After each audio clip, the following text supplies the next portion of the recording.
तो जैसा कि अशोक गोस्वामी जी ने मुझसे कहा कि पहले मैं अपना परिचय दूं। मैं डॉक्टर राजेश कुमार चौरसिया हूं और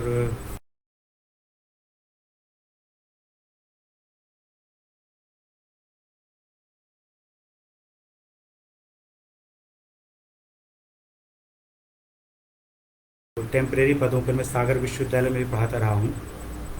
और शल्य जी से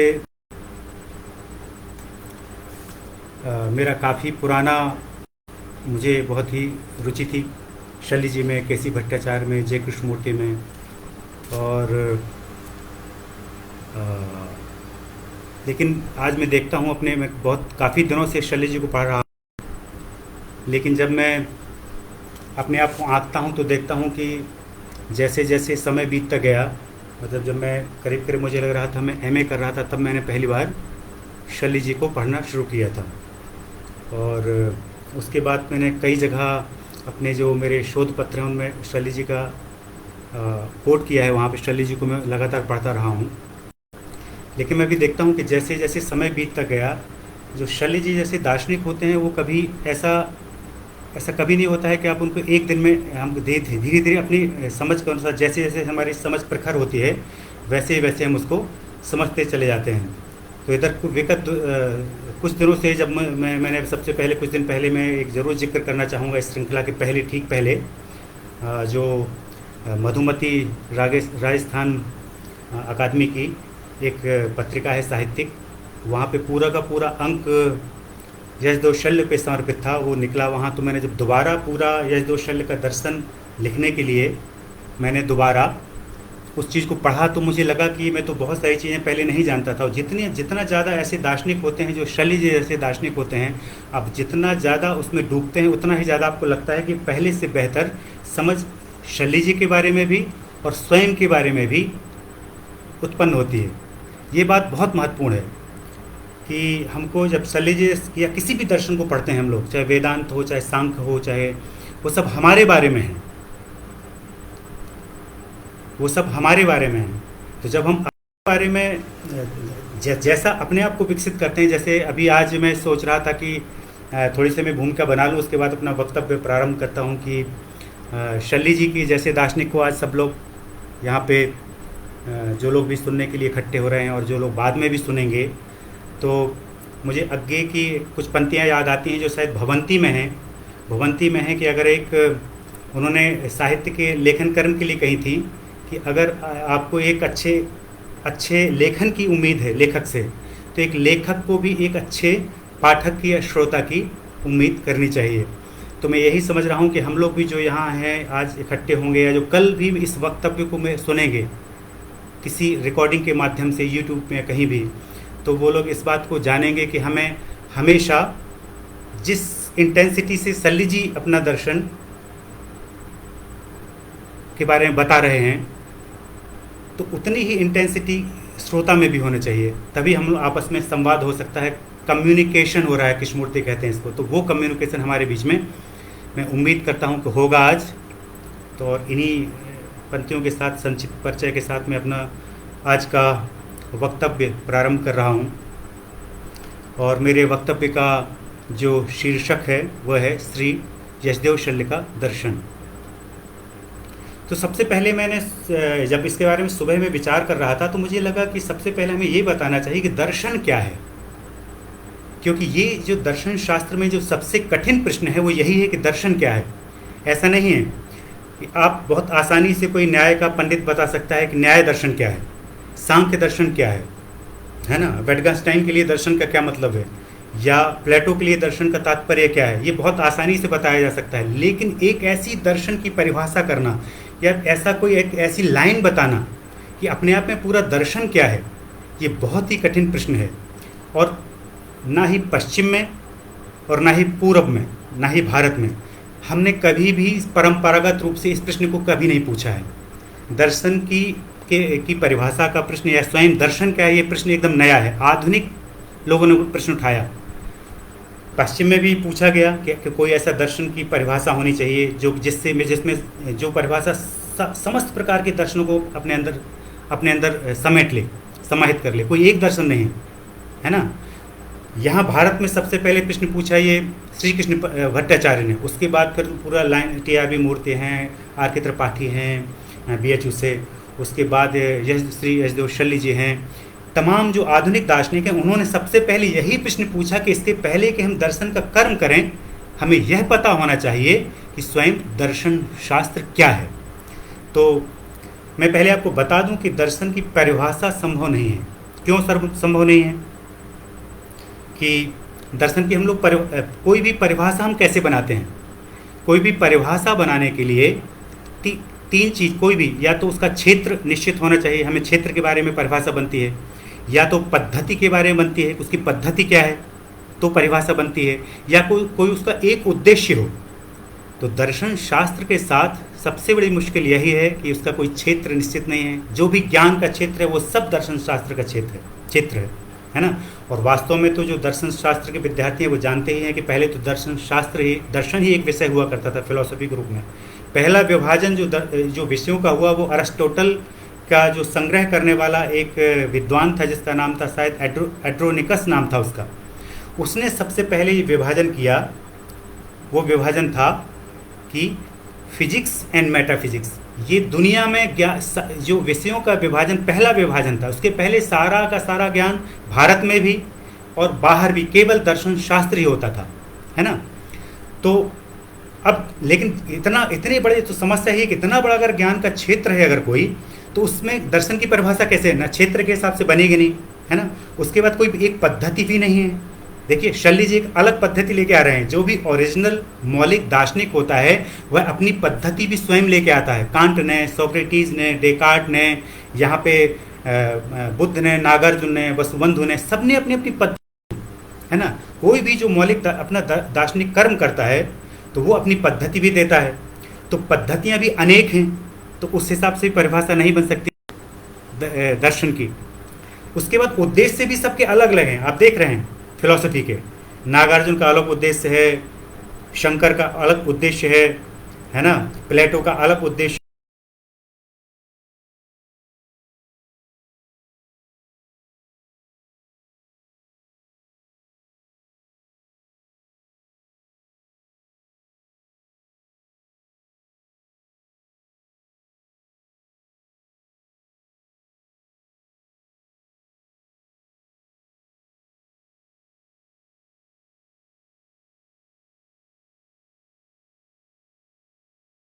सारी जितनी भी प्रकार के दर्शन हैं दुनिया को, सबको एक पद से बुलाते हैं, सबको दर्शन कहते हैं। तो कोई ना कोई एक समानता तो सब में होनी ही चाहिए, कोई एक सामान्य लक्षण होना चाहिए दर्शन की भाषा में, है ना। तो वो सामान्य लक्षण क्या है? हम अभी तक जो दर्शन की परिभाषा में लक्षण ढूंढ रहे थे, क्षेत्र में, पद्धति में, उद्देश्य में, वहाँ नहीं है। कहाँ है? उस दार्शनिक चेतना में, फिलोसॉफिकल कॉन्शियसनेस में वो लक्षण है कि वो फिलोसॉफिकल कॉन्शियसनेस क्या है। तो किसी भी, ये मैंने बात क्यों उठाई, हम तो यशदेव शल्य के दर्शन पे आज बात कर रहे हैं। हम आज यशदेव शल्य के दर्शन पे बात कर रहे हैं, तो मैंने ये बात क्यों उठाई? क्योंकि बिना ये समझे कि दर्शन क्या है आप एक दार्शनिक को भी नहीं समझ सकते हैं। क्योंकि जिस भाव भूमि पे एक वक्ता होता है या एक दार्शनिक होता है, एक लेखक होता है, जब तक उसी तरह की भाव भूमि नहीं बनेगी उतनी इंटेंस, तब तक कम्युनिकेशन या संवाद होगा ही नहीं। एक बात मैं कहना भूल गया हूँ कि यहाँ मैं केवल मैं नहीं चाह रहा था कि एक तरफा बातचीत हो। चूँकि फेसबुक लाइव में मुझे बताया गया कि क्वेश्चन आंसर उस तरह से नहीं हो सकते लाइव में, जैसे एक तरफा ही ऐसा चलता है जनरली। लेकिन फिर भी मैं चाहता हूँ कि जो मैं आपका कमेंट बॉक्स मेरे सामने ये मैं देख ही रहा हूँ, तो आपका जो भी प्रश्न हो इस कमेंट बॉक्स में आप लिख सकते हैं। और जब मेरा जब वक्तव्य पूरा हो जाएगा, है ना, अगर आपने अभी कोई प्रश्न पूछ लिया और उसका उत्तर मिल गया तो उसको आप डिलीट भी कर सकते हैं। लेकिन मेरे पूरे वक्तव्य के बाद भी अगर आपका उत्तर नहीं मिलता है तो उसको आप वहाँ बना रहने दीजिए कमेंट बॉक्स में, और मैं कोशिश करूँगा। ऐसा नहीं कि मैं जानता हूँ आप नहीं जानते, ये तो बात ही नहीं है। यहाँ पे हम दोनों क्या हैं, एक साथ कोशिश कर रहे हैं, एक विषय पे शल्य जी के दर्शन को समझने की कोशिश कर रहे हैं, और हम दोनों बराबर महत्व के हैं, है ना ही मतलब आपके भी उतनी ही भागीदारी चाहिए। तो आप जो भी अगर कोई प्रश्न होगा तो वो मेरे लिए सच में ही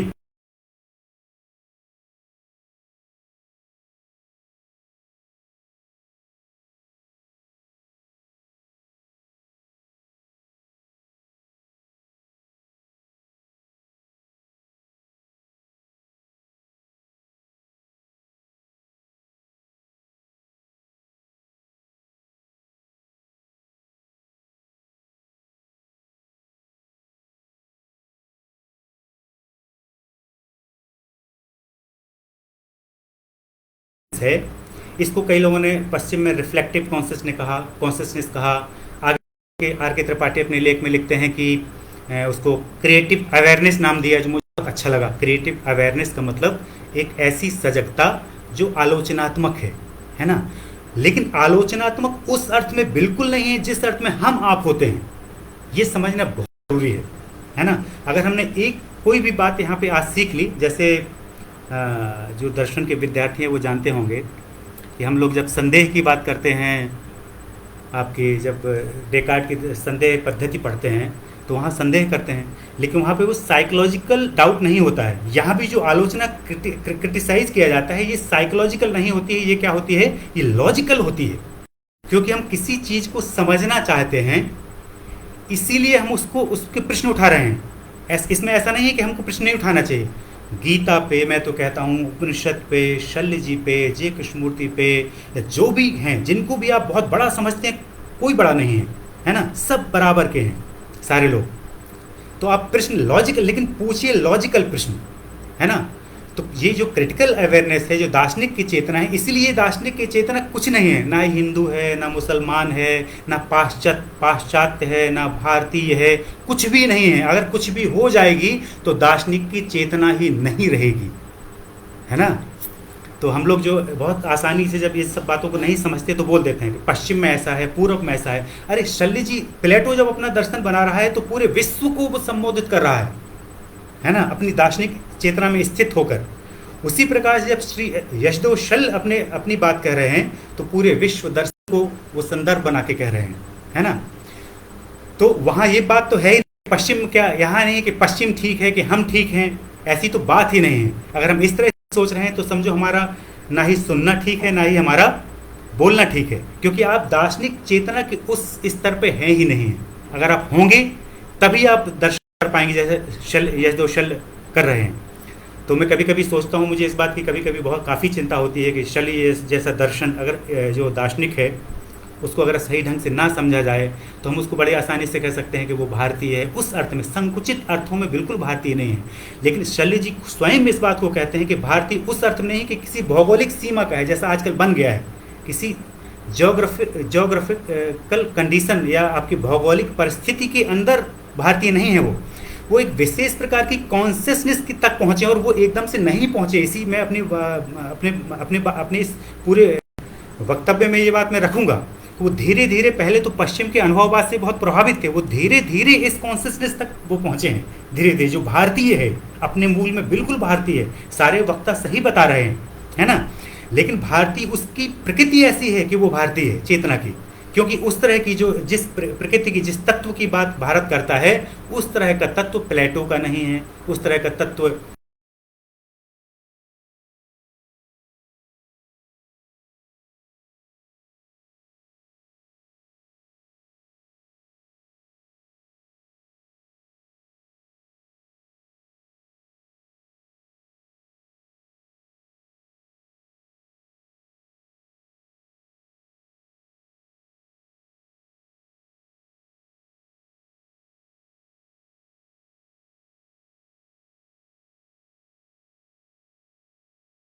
बिल्कुल अलग ढंग से विचार करते हैं चीज़ों में। एक ही देखिए, दोनों दार्शनिक चेतना की में स्थित हैं। जैसे ऋषि हैं, वैदिक ऋषि, वो भी एक देश कालातीत तत्व की बात करते हैं, है ना, ऋषि।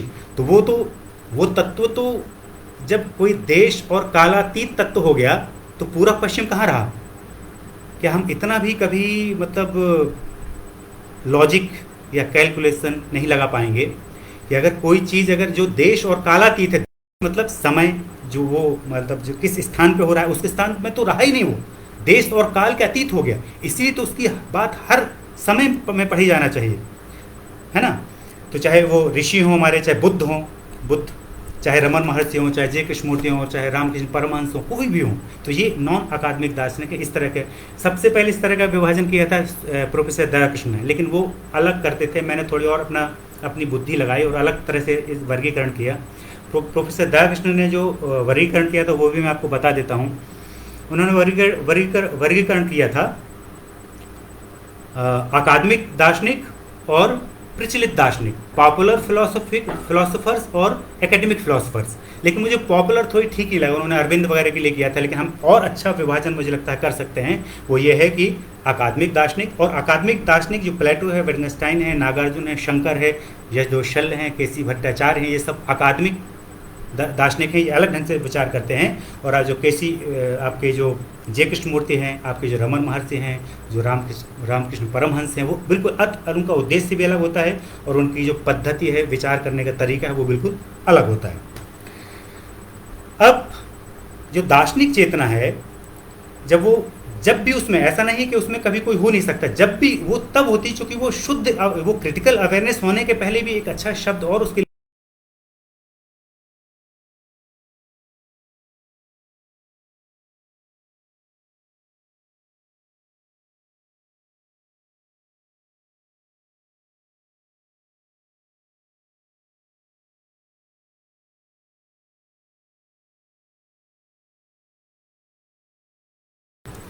या तो यहाँ लाइट बार बार जा रही है तो मेरा ध्यान बट रहा है, ठीक है। तो जो आपके, हाँ, तो जो बाह्य प्रभाव में होगा तो वो दार्शनिक कभी कहलाएगा नहीं। हम लोग यही करते हैं, हम क्या है, सबसे पहले क्या है, प्रभाव में आते हैं, किसी को अथॉरिटी मान लेते हैं, है ना। तो अथॉरिटी, आपको कभी इस बात को आश्चर्य होगा, हमारे यहाँ क्या है, चूंकि दर्शन बहुत अलग तरीके से हुआ, इस तरह की परंपरा नहीं हुई, लेकिन वास्तव में पश्चिम में इस तरह की परंपरा थी। जैसे प्लेटो जो बात कहता है, अरिस्टोटल बिल्कुल उसके प्रत्यय के सिद्धांत को नहीं मानता है। अपनी बात कैसे कर रहा है, अपनी बात की शुरुआत कर रहा है, प्लेटो का जो प्रत्यय का सिद्धांत उसका पहले खंडन कर रहा है, फिर अपनी बात कह रहा है, जबकि अरिस्टोटल से अच्छा शिष्य तो उसका कोई है ही नहीं। तो जो शल्य जी है, दया जी है, ये उस परंपरा को मानने वाले लोग हैं कि उसको जब तक आप, और मैंने बताया कि आलोचना करना इसलिए बुरा नहीं है क्योंकि आपका कोई साइकोलॉजिकल आलोचना नहीं हो रही है कि वो छोटे हैं या मैं बड़ा हूँ। यहाँ पे चीज़ों को समझने के लिए आप क्रिटिसाइज कर रहे हैं कि हमको और अच्छे से समझेंगे। अगर हम आलोचना नहीं करेंगे, अगर हम प्रश्नों को नहीं उठाएंगे, तो चाहे वो गीता हो, चाहे कुरान हो, चाहे बाइबल हो, चाहे कोई भी, चाहे जो शल्य का दर्शन हो, चाहे जय कृष्णमूर्ति हो, आप सही ढंग से नहीं समझ पाएंगे। कृष्णमूर्ति तो स्पष्ट रूप से इस बात को कहते हैं, इस इतने ऊंचे स्वर में आज तक किसी दार्शनिक ने नहीं कहा है कि जो भी मैं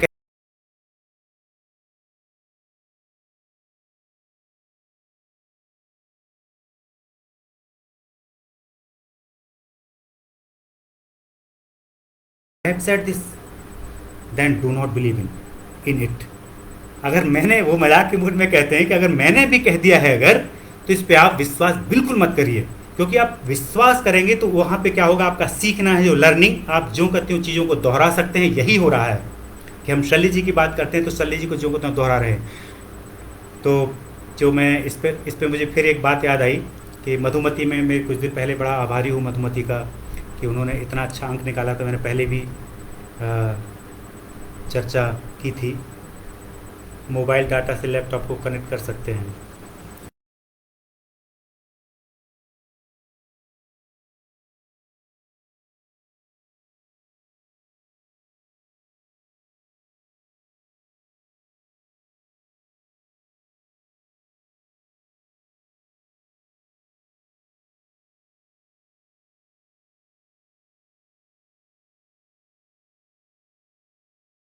मैंने भी एक छोटा सा आर्टिकल लिखा था, वो 2 भाग में है। उसमें एक आलोचनात्मक पक्ष भी है जो छोटा रह गया क्योंकि वहाँ उस शब्द की सीमा थी, और एक है शल्य जी को समझने का उसमें एक मैंने कोशिश की थी।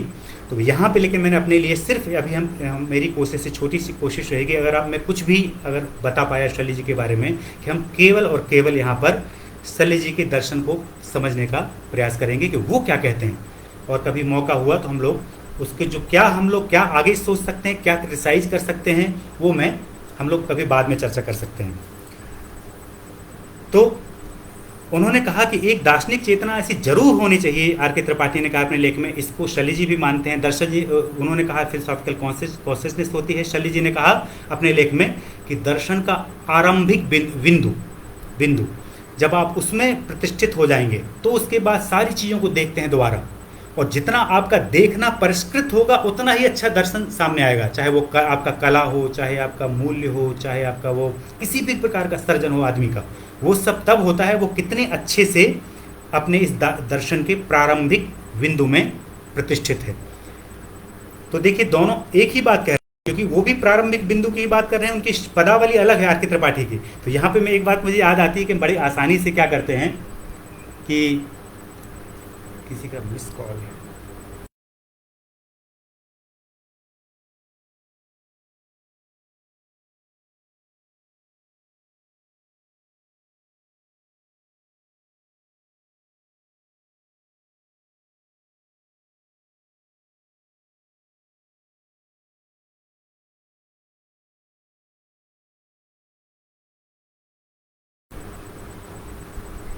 नहीं नहीं कनेक्शन तो फिर भी जुड़ा रहेगा क्योंकि मेरे पास वो तो है, लेकिन थोड़ी सी पिक्चर अनक्लियर हो जाएगी तो चलेगा, है ना?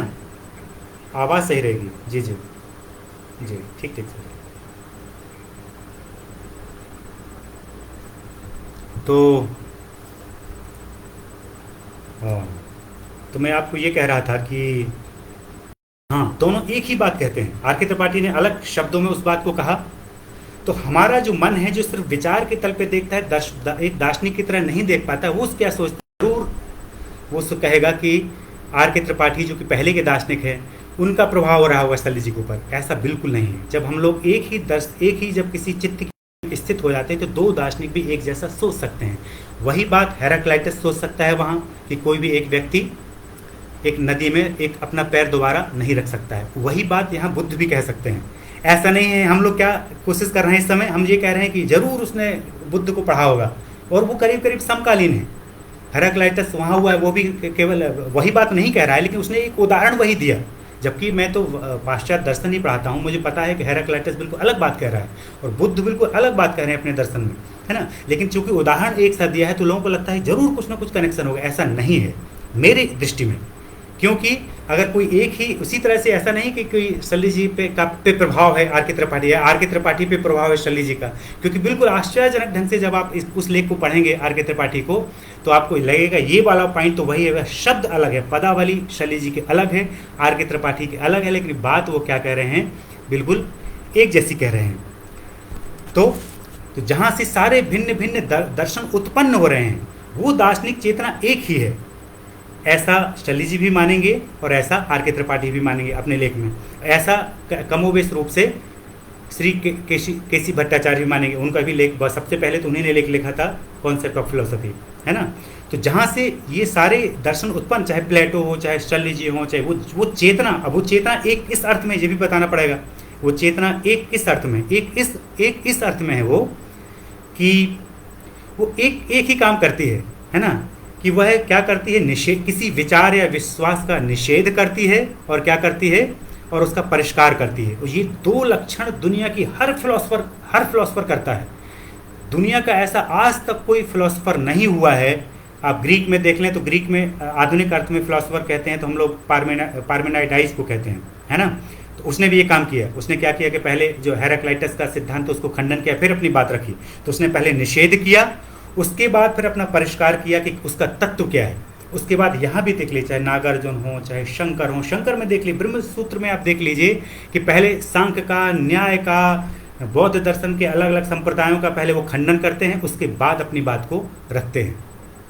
तो यही एक दार्शनिक का तरीका है कि पहले वो क्या करता है, निषेध करता है किसी विश्वास का या विचार का, उसके बाद अपनी बात को रखता है। और ये जो लक्षण है, ये सबसे सामान्य लक्षण है जो दुनिया के किसी भी फिलोसफर पे लागू हो सकता है, शैली जी पे भी लागू होता है, क्योंकि शैली जी भी यही करते हैं कि बहुत सारे जो प्लेटो के, विटगेन्स्टाइन के या फेनोमेनोलॉजी के या सार्त्र के जो विश्वास है उनका निषेध कर रहे हैं और परिष्कार कर रहे हैं कि उनको कैसा होना चाहिए। कृष्णमूर्ति भी यही कर रहे हैं अपने तरीके से। सारे लोग दार्शनिक इसी तरह का, चाहे वो अकादमिक दार्शनिक हो चाहे नॉन अकादमिक दार्शनिक हो, यह काम अवश्य करता है, वो जरूर बताता है ये। और अपने लेख में जो उनका एक लेख है, जो उन्होंने 2-3 लेख लिखे हैं शैली जी ने, और मुझे सत्ता विषयक अन्वीक्षा में भी उनका है एक लेख, मुझे इस समय उसका नाम याद नहीं आ रहा लेख का। एक जो उनका चित्त विमर्श में, वो तो है दर्शन का प्रारंभिक बिंदु, और इधर भी उनका किसी अलग टाइटल से एक लेख है जिसमें वो कहते हैं कि अगर हम ये कहें कि मूलगामी शब्द और जोड़ दें तो ये सबसे स्वीकृत परिभाषा बन जाएगी। जो शब्द जोड़ रहे हैं मूलगामी, अगर हम मूलगामी विषय पे अगर किसी विचार करते हैं और कोई मतलब निषेध करते हैं और परिष्कार करते हैं तो सबसे अधिक स्वीकृत दर्शन की परिभाषा बन सकती। अभी तक आज की तारीख में, कल हो सकता है मेरा विचार बदल जाए, लेकिन आज की तारीख में मुझे यही लग रहा है, क्योंकि हम लोग, ये ज्ञान जो है निरंतर चलने वाली प्रक्रिया है, तो अभी तक मुझे यही लग रहा है कि सच में ही इससे बेहतर दर्शन शास्त्र की कोई परिभाषा या उसका कॉमन सामान्य लक्षण, क्योंकि परिभाषा का मतलब ही होता है कि कोई सामान्य लक्षण को ढूंढ लेना जो बिल्कुल मूलभूत हो। तो मूलभूत बात पे विचार किया जाए और उस पर किसी विचार या विश्वास का निषेध किया जाए, और फिर उसके बारे में सिर्फ निषेध ना किया जाए, उसके बारे में ये भी बताया जाए कि उसका परिष्कार करते सही बात ये है। तो ये दर्शन का सबसे सामान्य लक्षण है।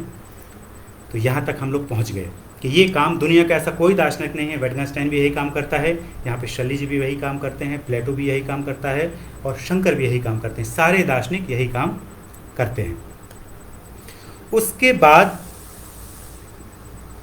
हाँ, जैसे मुझे यहाँ मैंने लिख के रखा था कि इसको हम कह सकते हैं कि जो दार्शनिक, इसको थोड़ी और स्पष्ट करने की जरूरत है उस फिलोसॉफिकल कॉन्सेप्ट्स को, कि जैसे जय कृष्णमूर्ति और बुद्ध और उपनिषद के ऋषि भी यहाँ तक इस बात को मानेंगे कि जैसे बुद्ध, एक खासकर आता है बुद्ध के दर्शन में, कि वो कहते हैं कि वास्तव में एनलाइटनमेंट का मतलब क्या है या प्रज्ञा का मतलब क्या है। बुद्ध कहते हैं कि उसको जस का तस देखना, तथता शब्द इस्तेमाल करते हैं बौद्ध दार्शनिक। तथता मतलब ज्यों का त्यों, और हम चीज़ों को ज्यों का त्यों क्यों नहीं देख पाते हैं?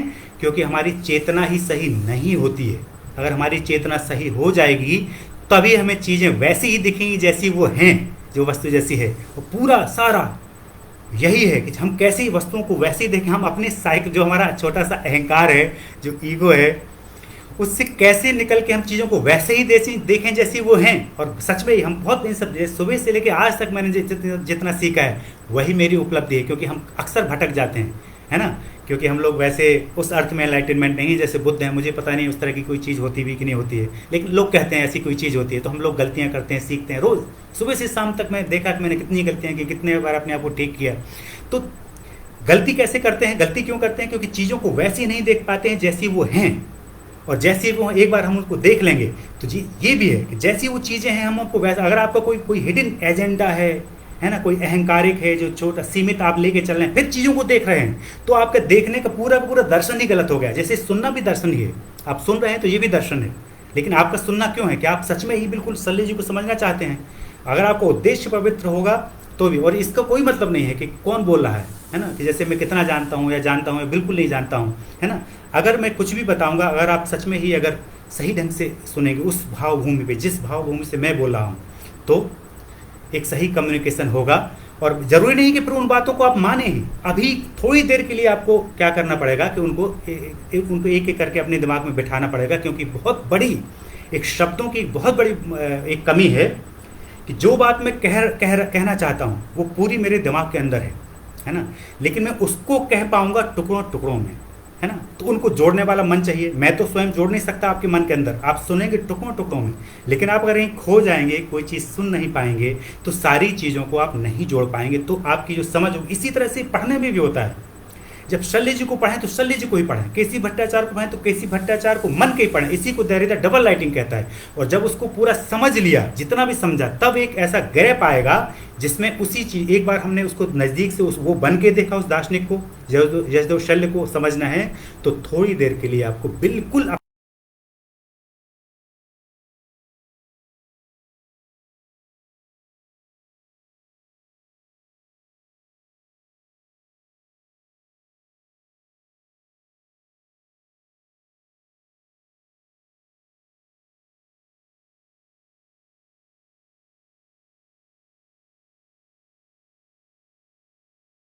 तो बन गए हैं शल्य जी के, क्योंकि उस घर से निकलने की कोशिश ही नहीं कर रहे हैं।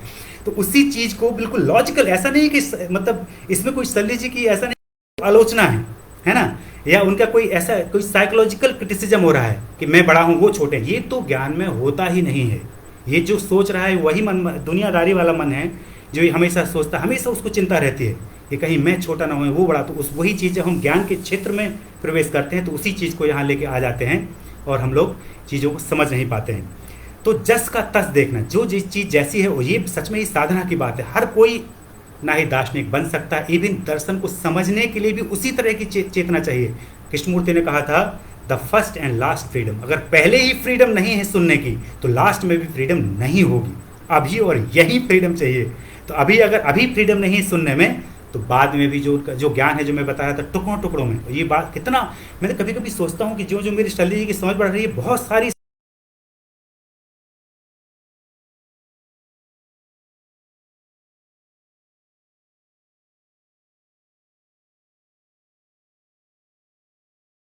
टुकड़ों टुकड़ों में ही है। तो हमारी बुद्धि जब उनको वैसे ही पाती है और उसको जोड़ लेती है उन चीज़ों को, अवयवी है उनका शब्द है कि सावयवी है वो, अवयव, वो ऐसा कोई चीज़ नहीं है जैसा वेदांत कहता है कि पूरा एक बार में सत्य को प्राप्त कर लिया और खत्म हो गया। यही वेदांत से उनका, ये बात अभी दोबारा भी आएगी। अभी संक्षिप्तता में से मैंने बताया कि कैसे वेदांत से उनका ये प्रस्थान बिंदु बिल्कुल अलग है। तो अब मैं उनके प्रस्थान बिंदु की बात करूं, जहां से मैंने अभी अभी तक जो बात की है दर्शन शास्त्र की, अभी फिर से दोहरा देता हूं। मैंने बताया कि दर्शन क्या है, हम कैसे उस तक बात कर सकते हैं। उसके बाद मैंने थोड़ी सा ये बताया कि वो बहुत ज़रूरी है। अगर एक फिलोसॉफिकल कॉन्सेप्ट नहीं है तो ना ही सुनना संभव है, ना ही देखना। अब सवाल हम यहाँ से इस जगह से शल्य जी के दर्शन में प्रवेश कर रहे हैं। अब सबसे पहले मैंने अपने जो मेरा लेखन था बिल्कुल अलग होता है, बोलना बिल्कुल अलग होता है, तो थोड़ी अलग ढंग से इस लेक्चर को मैंने व्यवस्थित किया है। यहाँ पे मैंने क्या किया है कि भाव्य भाव जो उनका प्रस्थान बिंदु उसको पहले ही रख दिया है ना। जो उनका प्रस्थान बिंदु क्या है उसको वो क्या कहते हैं, भाव्य कहते हैं और भाव कहते हैं। अब इन दो शब्दों को समझने की कोशिश करते हैं। अंग्रेजी में अनुवाद करें अगर, तो भाव्य का मतलब होता है बिकमिंग और भाव का मतलब होता है बीइंग, है ना। तो जब प्रतीत समुत्पाद में बुद्ध की बात करते हैं तो वहाँ बिकमिंग की बात होती है कि ये हो रहा है ना। अहंकार से जो वहाँ बात कर रहे हैं वो का ज्ञान से, संस्कार से, मुझे इसमें पूरे 12 कड़ियाँ याद नहीं, वो बिकमिंग, वहाँ पे बिकमिंग की बात हो रही है। ऐसे से ये होता है, ये कारण कार्य में सारी चीज़ें हैं। लेकिन उससे ठीक विपरीत जो वेदांत है वो क्या है, भाव की बात करता है, शुद्ध भाव की एकदम। और वो चीज़ उपनिषद में उस तरह से व्यवस्थित नहीं है, लेकिन शंकराचार्य जब उस पर अपना भाष्य लिखते हैं तो वो चीज़ एकदम, इस दोनों में हमें अंतर करना चाहिए। शल्य जी के भी जब आप बार बार पढ़ेंगे तो ये बात बार बार आएगी कि वो शंकर के ब्रह्म सूत्र को अलग ढंग से देख रहे हैं और जो उपनिषद की जो चीज़ें हैं उसको अलग ढंग से देख रहे हैं। और वो हमेशा ये कह रहे हैं कि जो उपनिषद का ऋषि कह रहा है उससे कुछ मेरा मतलब कुछ कुछ समानता है, पूरी तरह से समानता नहीं। समानता इसीलिए नहीं है क्योंकि देखिए बात वही है कि देखिए हम उनको पूरी तरह से, हालांकि ये शब्द स्वयं उन्होंने उपयोग किया और इसका हम लोग धड़ल्ले से उपयोग कर रहे हैं शब्द का। उन्होंने कहा, एक किताब का एक सब टाइटल ही है, वो चित्त विमर्श का ही है कि वेदांतिक ज्ञान का नवोन्मेष। लेकिन हमारा क्या होता है, हमारा जो होता है क्या होता है कि हम लोग किस तरह सोचते हैं कि हमारा पूरा ध्यान वेदांतिक, हमारा जो आकर्षित, जो हमें क्या चीज़ करती है, जो हमारा जो मन है वो पुराना है। हमको लगता है वेदांत पढ़ने वाला खुश हो जाता है कि अरे वाह ये तो वेदांत की बात कर रहे हैं। लेकिन वो ये भूल जाता है कि ये नमोन्मेष है। और सच में इस शल्य जी को नहीं तो शल्य जी की जरूरत क्या है, वेदांत तो पहले से है ही। तरह तरह के वेदांत है दुनिया में, है ना। भारत में बहुत सारे वेदांत हैं। तो लेकिन ये नमोन्मेष है और ये नमोन्मेष मेरे लिए ज़्यादा महत्वपूर्ण है ना, कि उसका नव उन्मेष है, वो अलग तरीके से आता है। उसका प्रस्थान बिंदु बिल्कुल वेदांत के प्रस्थान बिंदु से अलग है। इस बारे में मुझे कोई संदेह नहीं है अभी आज तक की डेट में। अगर किसी को लगता है तो मुझसे प्रश्न पूछ सकता है। क्यों ऐसा क्यों कह रहा हूँ, क्योंकि जो उपनिषद का दो कारण है इसके, है ना। एक तो बात यह है कि वहाँ तत्व साक्षात्कार की बात हो रही है उपनिषद में, और शंकराचार्य जो भाष्यकार हैं वो जो कहते हैं उसको मान रहे हैं, है ना। क्योंकि वहाँ जो तत्व साक्षात्कार हो रहा है वो कैसे हो रहा है, वो एक तरह का रिविलेशन है ना। लेकिन शल्य जी की पद्धति बिल्कुल अलग है, वो बौद्धिक है, रैशनल है, बिल्कुल प्लेटो की तरह है ना, विटगेन्स्टाइन की तरह है, नागार्जुन की तरह है ना। और शंकर के ब्रह्मसूत्र भाष्य में भी बिल्कुल उनकी विधि बौद्धिक ही है, लेकिन उनकी चूंकि विषय वस्तु बिल्कुल अलग है, इसलिए वो बुद्धि वहाँ पर उस तरह का काम नहीं कर रही है शंकराचार्य की, अगर हम तुलना करें तो, है ना। क्योंकि यहाँ पे देखिए पूरा वो कहते हैं कि वो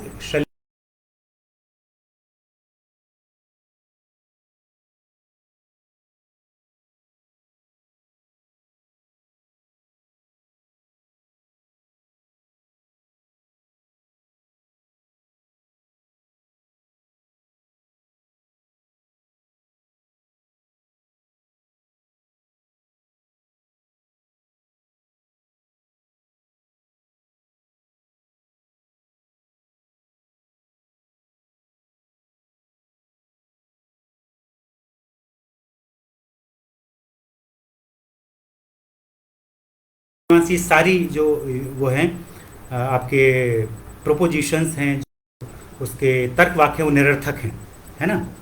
तो वो सब अलग ढंग से देख रहे हैं। लेकिन यहाँ पे देखिए उसी चीज को ये कह रहे हैं कि हम बुद्ध जिस तत्व को जो उपनिषद का ऋषि अपने डिवाइन रिविलेशन में देख रहा है ना, दैविक साक्षात्कार में देख रहा है, वो अपौरुषेय है, वहां पौरुषेय नहीं है।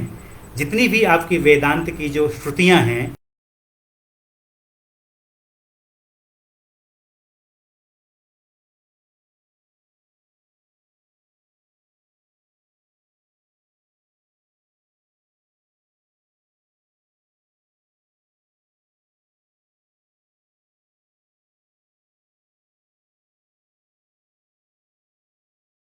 ऐसा कोई दैवी कोई तरीके से, तो इसीलिए वो हमारे यहाँ तो दर्शन और धर्म में ज़्यादा भेद नहीं है, इसलिए वहाँ तो पश्चिम में तो बिल्कुल अलग अलग हो गए, धर्म अलग हो गया, दर्शन अलग हो गया।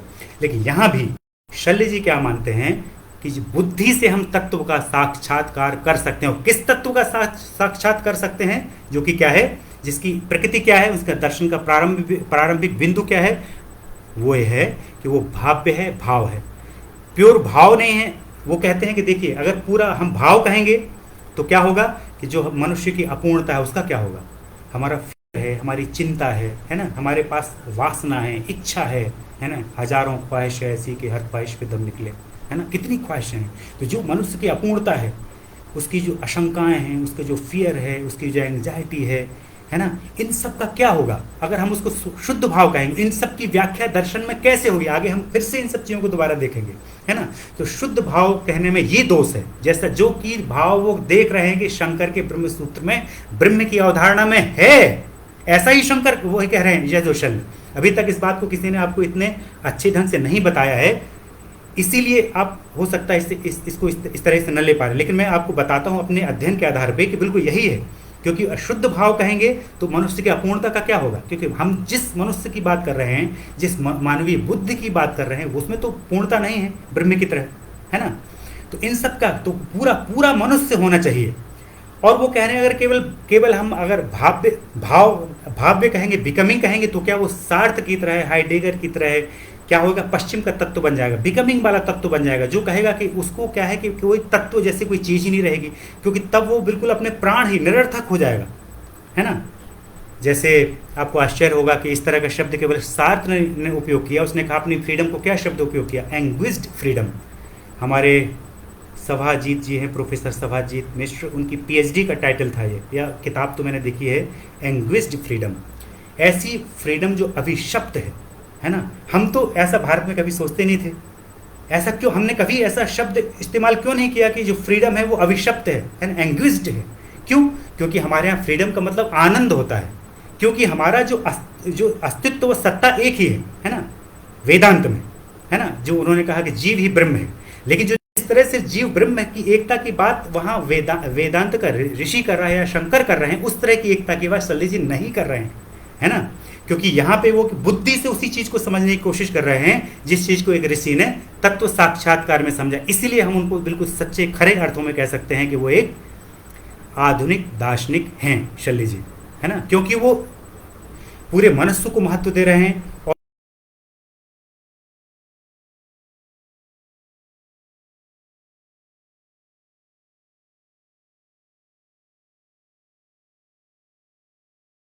क्या है ना, ये प्रश्न हम पूछते हैं बार बार। केसी भट्टाचार्य में आता है, वेदांत में, हर जगह आता है। अगर हमने अभी तक नहीं पूछा है कि मैं कौन हूं, रमर महर्षि कह रहे हैं यही तो है कि हमारा वास्तविक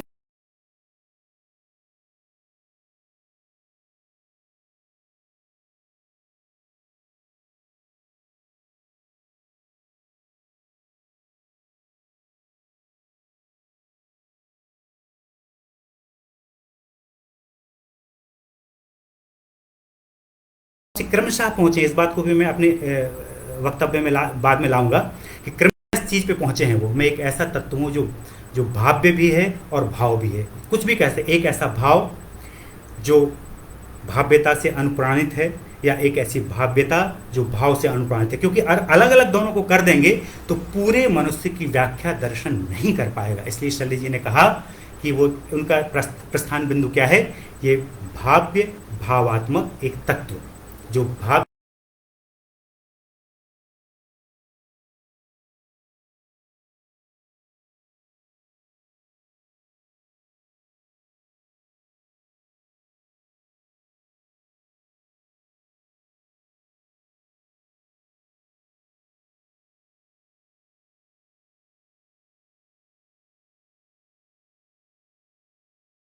जी पे जो लेख है उनका, तो मुझे इतनी नई नई चीज़ें पता चली। निराला जी के इस बारे में लेख है वो, कि वो गांधी से उन्होंने मिलने की कोशिश की थी। तो मैं, और पूरा तो बहुत उसको बड़ा करने की ज़रूरत नहीं, मैं केवल ये बताऊँ, उन्होंने शुरुआत ही यही की कि शुरुआत ही ऐसी की गांधी के लिए, थोड़ी नेगेटिव है गांधी के लिए, लेकिन हम उसको समझने की ज़रूरत है। आप जरूर पढ़िए। आज तक अगर आपने वो लेख नहीं पढ़ा है गांधी के बारे में, निराला का, सूर्यकांत त्रिपाठी निराला का, तो जरूर पढ़िएगा। आज ही कहीं खोजिए, हो सकता है नेट पे मिल जाए, मुझसे बोलिएगा, मैं उसको स्कैन करके आप लोगों को दे दूंगा, है ना। क्योंकि वो थोड़ी नेगेटिव है गांधी जी के बारे में। क्योंकि और बात यहीं से स्टार्ट करते हैं कि जो सापेक्षता का वर्ड है बिल्कुल अलग है, रिलेटिव, और एब्सोल्यूट का अलग है।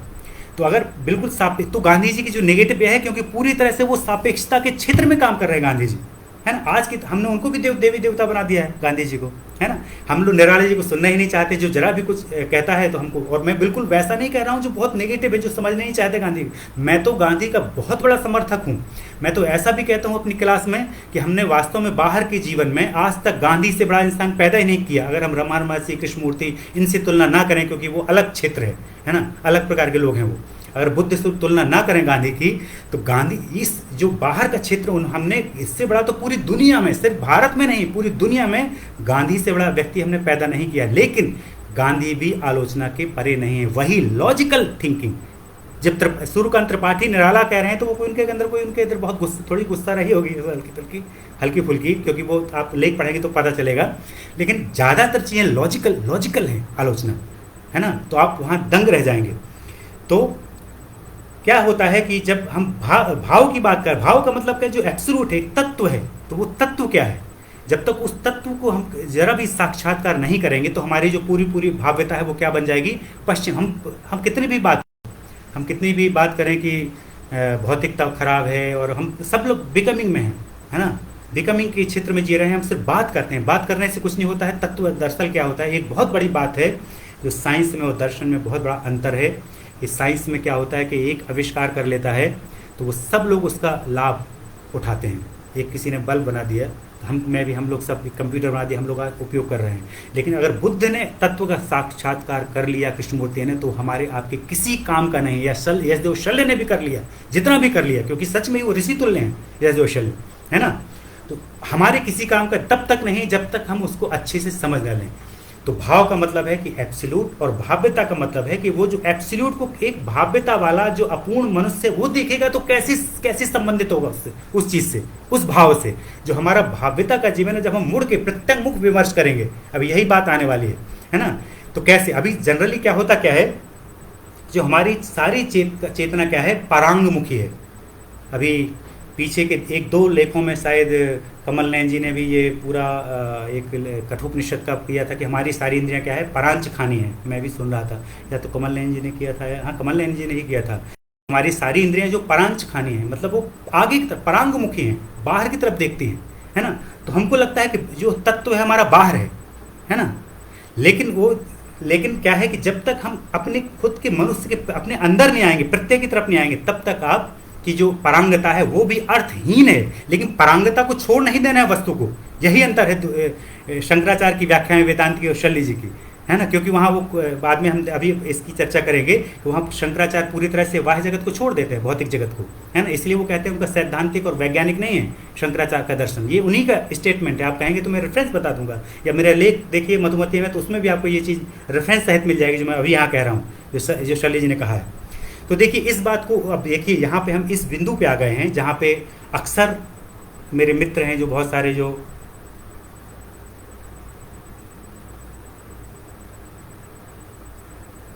मुझे लग रहा है कि जैसे दीपेंद्र बघेल जी को जो कनेक्शन टूटने की जो हो रही है, परेशानी हो रही है, वो मेरी तरफ से नहीं होगी।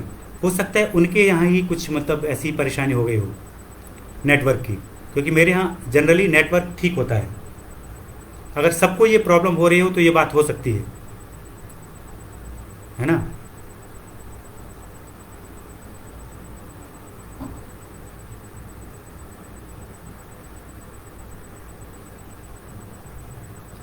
ठीक है, तो अगर आप मुझे बता दीजिएगा कमेंट में करके, क्योंकि एक तरफा यहाँ चल रहा है। मैं कनेक्ट, किसी ने, ये दीपेंद्र जी ने, बघेल ने लिखा है कि मेरे ख्याल से राय सोरसे जी को मोबाइल पे लॉगिन करना चाहिए, लेकिन मुझे लगता है ये उनकी प्रॉब्लम होगी। अगर सबको ये प्रॉब्लम आ रही हो तो मुझे आप ज़रूर बताइए, क्योंकि अगर ये बात आप तक पहुँचेगी ही नहीं तो। और यहाँ बहुत सारे मुझे बड़ा खुशी हो रही है कि कमल नयन जी ने जैसे आदरणीय व्यक्ति ने जो उनके सुपुत्र भी हैं, इसलिए एक प्रश्न यहाँ रखा है। उन्होंने कहा है कि भाव्य का अर्थ बिकमिंग नहीं है। हाँ, उस अर्थ में नहीं है। मैं इन सब प्रश्नों को उत्तर बाद में दूंगा, है ना। अभी मैं जो समझता हूँ वो, मैं ये भी दावा नहीं कर रहा हूँ कि मेरी समझ बिल्कुल सही है, ठीक है। तो अब हम लोग उस बिंदु पे आ गए हैं जहाँ पे हम लोग अक्सर कहते हैं कि शल्य जी के लिए दर्शन का अर्थ क्या है? प्रत्यंगमुख विमर्श है ना। तो प्रत्यंगमुख विमर्श के लिए हमको ये समझना पड़ेगा कि जैसे ये अक्सर उन्हीं ने, शल्य जी ने ही, कमल नयन जी कनेक्शन टूट रहा है। अगर कनेक्शन टूट रहा है तो उसके लिए क्या किया जा सकता है?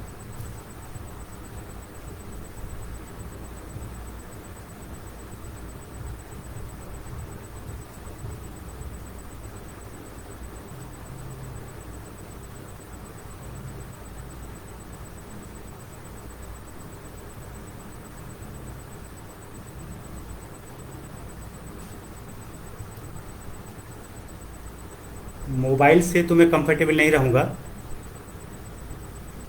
क्योंकि कभी मोबाइल से, हालांकि ये कभी मेरी क्लास में ऐसी कहीं प्रॉब्लम नहीं आई। हो सकता है इसे फेसबुक के कारण आ रही हो ये प्रॉब्लम, जो टूट रहा है उसकी स्ट्रीमिंग से, मुझे ऐसा लग रहा है, क्योंकि हमारे यहाँ नेटवर्क तो पूरा पूरा है ना। तो मैं देख पा रहा हूँ। क्या और लोगों को भी? हाँ, मैं, ये ईश्वर दोस्त जी भी कह रहे हैं कनेक्शन टूट रहा है। मैं फिर से एक बार चेक कर लेता हूँ।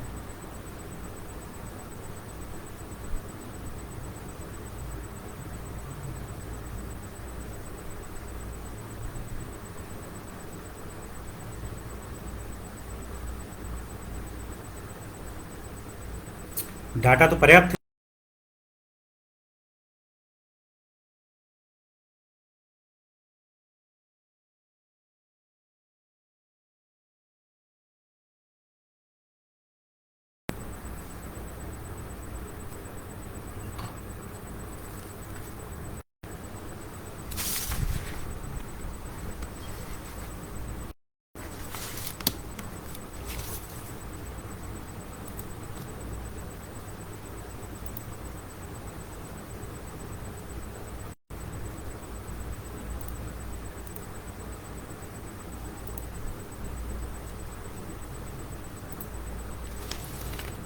अभी मेरी आवाज़ वगैरह कैसी आ रही है? टूट रही है कि सही आ रही है?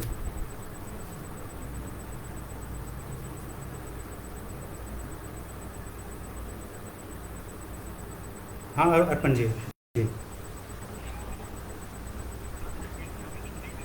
अब ठीक हो जाएगी। हो सक कभी कभी ऐसा होता है कि मुझे लगता है, ऐसा हो सकता है कि मेरा मोबाइल डाटा उसमें ख़त्म होके फिर जो मेरे मेरे पास कार्ड अलग से डाटा है वो उसमें जब ट्रांसफ़र करता है तो परेशानी होती है। मैंने उसको रिफ़्रेश कर दिया है। अगर ये प्रॉब्लम आए तो, हाँ जी जी, अब ये प्रॉब्लम प्रॉब्लम आए तो मुझे बताइएगा। जी जी।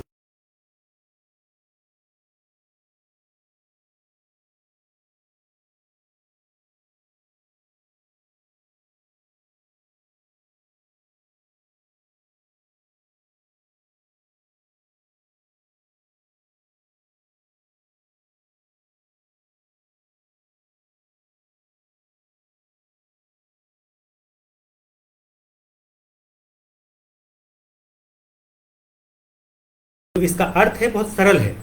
जैसे वो कहते हैं कि जो पत्थर जो है, में जो पत्थर का अस्तित्व का लेवल है अपने जगत में, उसकी जो चेतना है वो दोनों दोनों ओर से बंद है ना। ना ही वो परांगमुखी है, ना ही बाहर की तरफ खुलती है पत्थर की चेतना, ना ही अंदर की तरफ खुलती है। वो दोनों तरफ से बंद चेतना है। उसी तरह से जो पशु जगत है, ये वाह वाह जगत में, है ना, उसकी चेतना केवल परांगमुखी है। और वो क्या है? वो प्रवृत्ति मूलक है। जो चेतना किसकी है?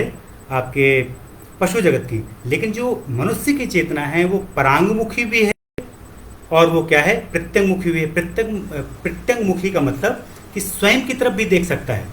अगर कोई व्यक्ति अगर केवल वस्तु जगत तक ही अपनी चेतना को सीमित कर लेता है कि पैसा पैसा क्या है, ये यश क्या है, सम्मान क्या है ना, इन चीज़ों, ये बाहर की चीज़ें हैं सारी, तो वो कभी दार्शनिक नहीं बन सकता है, क्योंकि वो चेतना को बाहरी वस्तुओं से हटा के परांगमुखी से अपने अंदर की तरफ, अपने स्वयं के मनुष्य के प्रत्यय तक नहीं ला पा रहा है उस चेतना को, है ना।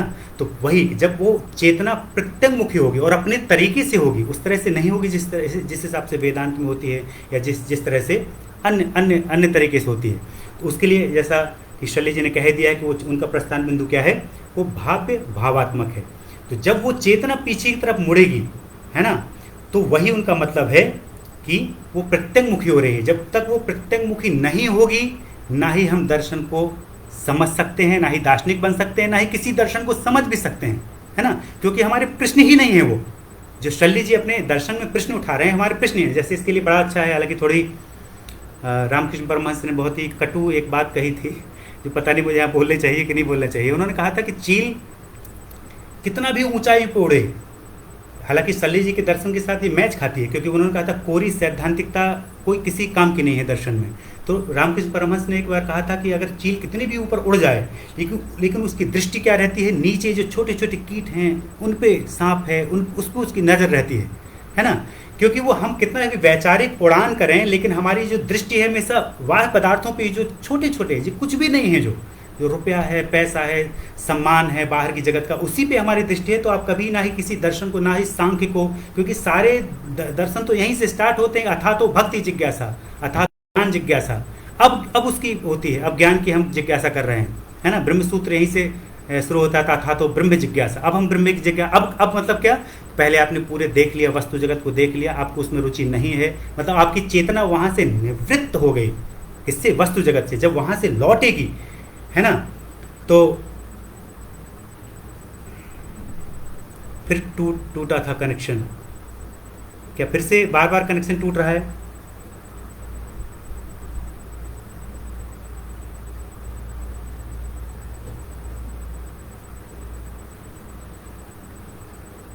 अभी मुझे कोई बताएगा कि अभी जब मैं बात कर रहा हूं तो क्या कनेक्शन सच में ही बार बार टूट रहा है?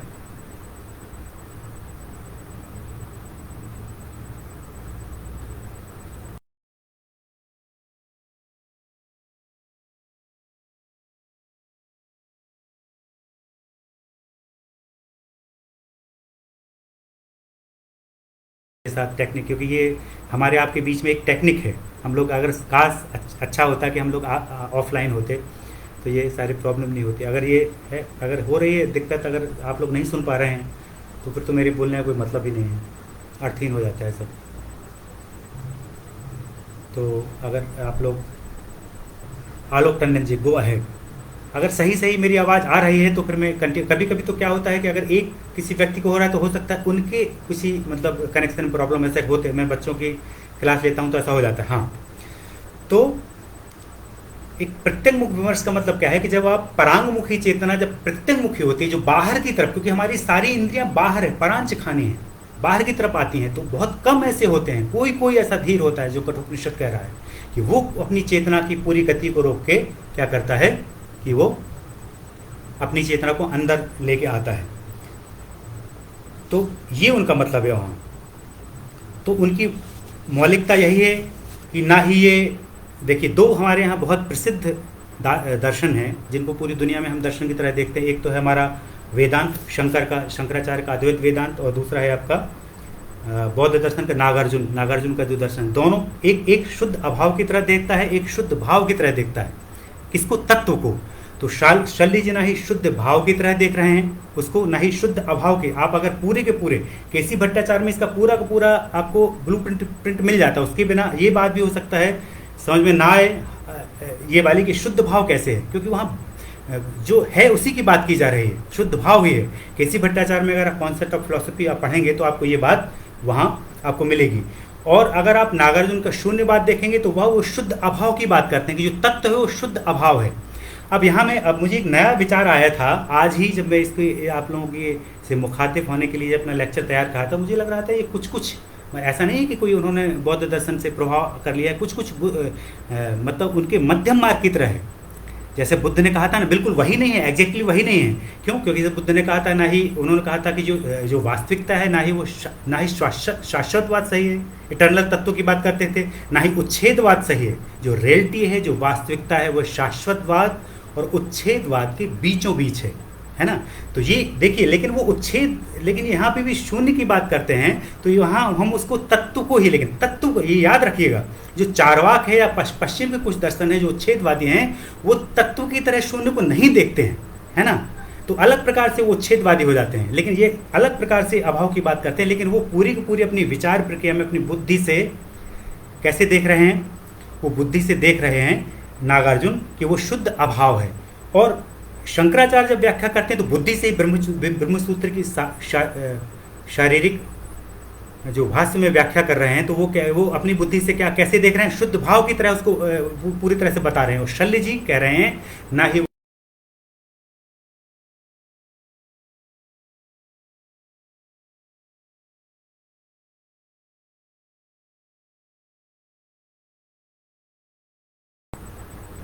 इससे आपको पता चलेगा कि दर्शन कितना गंभीर है शल्य जी का, कि वो कहते हैं ऐसा।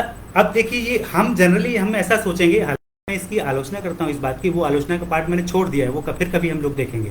पहले हम को अच्छे जब तक नहीं समझेंगे ये भाव्य भाव क्या है, हम कभी आलोचना में प्रवेश कर ही नहीं सकते हैं शल्य जी के दर्शन की, है ना। तो देखिए बड़ा बहुत ही मजेदार बात है ये कि वो इसके लिए तर्क क्या देते हैं, गजब तर्क देते हैं। वो कहते हैं, अब यहाँ देखिए उनका तत्व है वो क्या है, वो उनका शब्द है कि वो अतलांत गहन है ना, अनिर्धार्य है। उसको आप किसी भी पद में, किसी भी विचार में उसको पकड़ ही नहीं सकते हैं, उसको निर्धारित नहीं कर सकते हैं, है ना। निर्धारित करने का मतलब ये है कि क्योंकि अब उनका तर्क क्या है शल्य जी का, शल्य जी कहते हैं हम ऐसा क्यों नहीं कर सकते हैं कि भाव जैसे हम बाकी सारी, इसलिए ये भाव्य भाव है। अगर हम केसी भट्टाचार्य की तरह देखें तो पूरी तरह से ये शब्द जो है वो प्रतीकात्मक है। इस प्रतीक को आप इस सब शब्द बिल्कुल इसकी कोई लिटरल मीनिंग है ही नहीं इस शब्द की, भाव्य भाव की, शल्य जी के।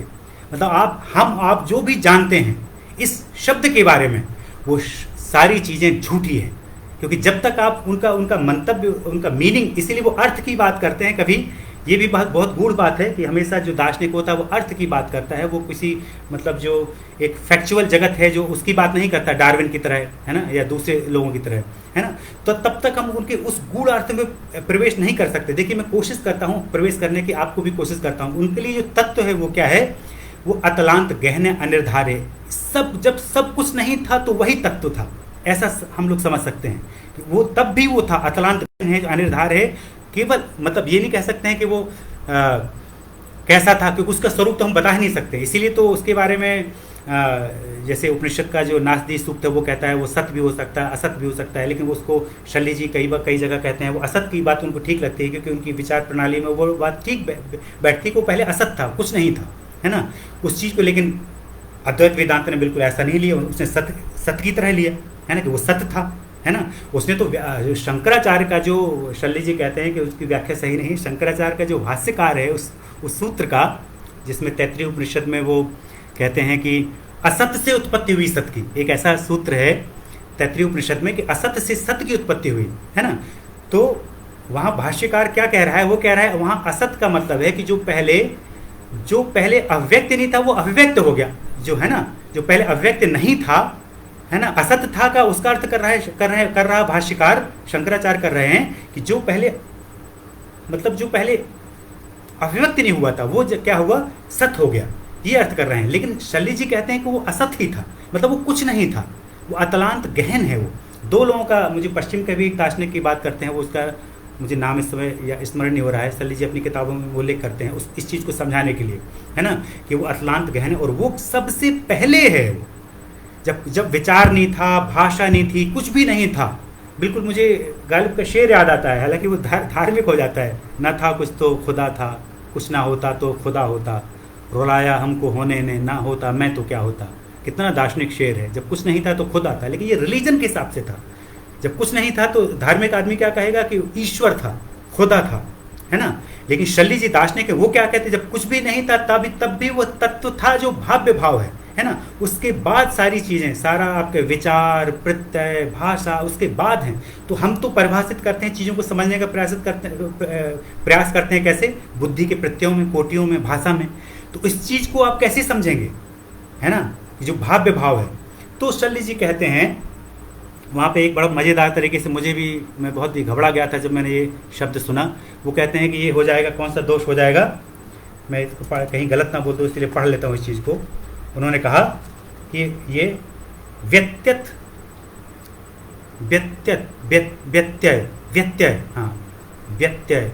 दोष हो जाएगा। और व्यत्यय दोष को मैं कभी नहीं समझ पाता। फिर मैंने इसको बड़ा डिक्शनरी से समझने की कोशिश की। शर्मा जी को उस दिन फ़ोन नहीं लग रहा था, तो शर्मा जी ने उपयोग किया, वो भी मुझे समझा सकते थे, है ना।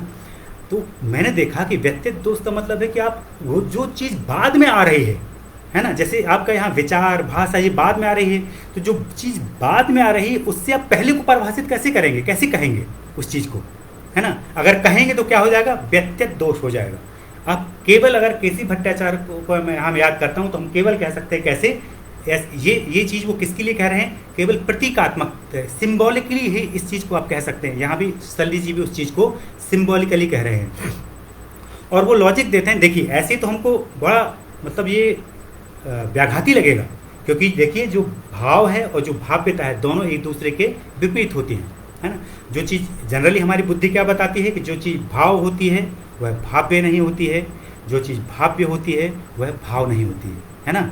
लेकिन वो कहते हैं कि ये अंतर्विरोधी हैं दोनों। शल्य जी स्वयं स्वीकार करते हैं कि दोनों बातें एक साथ कहना अंतर्विरोधी है। लेकिन वो क्या कहते हैं वहाँ, वो कहते हैं कि यही सत्ता की विपुल पूर्णता का रहस्य है ना, कि वो इसी तरह से पूर्ण बन सकती है कि भाव भी हो और इसमें अंतर्विरोध क्यों हो सकता है, क्योंकि वह सबसे पहले है ना।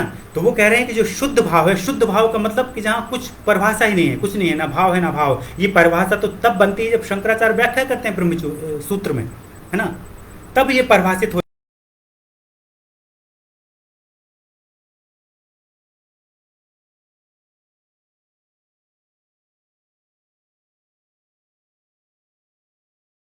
अगर शंकराचार्य उसको भाव की तरह देख सकते हैं, एक नागार्जुन उसको अभाव की तरह, शुद्ध अभाव की तरह देख सकते हैं, क्योंकि वो शुद्ध है। शुद्ध का मतलब कि कुछ है ही नहीं, ना ही भाव है ना हमारे इस दुनिया के अर्थ में कुछ है ही नहीं। उस जमाने की बात जब कुछ नहीं था, है ना, तो उसको वो सल्ली जी कहते हैं, लॉजिक देते हैं कि हम उसको वहाँ पे भाव विभाव कह सकते हैं, है ना।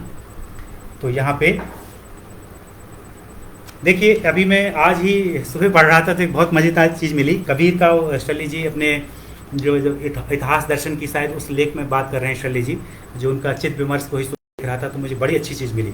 कबीर के एक वहाँ पे एक पद को वो क्यों, यहाँ कवि के पद को वो यहाँ पे एक वहाँ उन्होंने उसका रेफरेंस दिया है शल्य जी ने, आपके चित्त विमर्श में ये चीज़ है।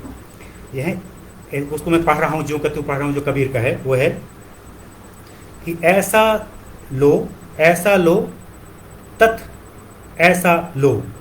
ऐसा लो तत् मतलब वही है जो तत् तुम असी वाला, जो वह है, जो ट्रांसेंडेंट, जो आपकी सत्ता है। उन्होंने बड़ा अच्छा अलग अर्थ किया है, ये भी बड़े मज़ेदार है। अगर कभी ज़रूरत होगी तो मैं वो भी आपको बता सकता हूँ। जो शल्य जी ने इसका अर्थ बहुत खूबसूरत तरीके से अर्थ किया वो, लेकिन ये जो अर्थ मैं कर रहा हूँ, लेकिन मैं कोशिश करूँगा कि शल्य जी का भाव समझ के कोशिश करूँगा वो क्या कहना चाहते हैं इसमें, कि ऐसा लो तत् ऐसा लो कि ही बदी कहूँ गंभीरा लो। उसको कैसे कहूँ, कबीर कह रहे हैं कि जो तत्व है, जो ट्रांसेंडेंट जो तत्व है, जो मानवीय सत्य है, वो इतना गंभीर है कि उसको मैं किस तरह से कहूँ, उसको शब्दों में किस तरह से कहूँ।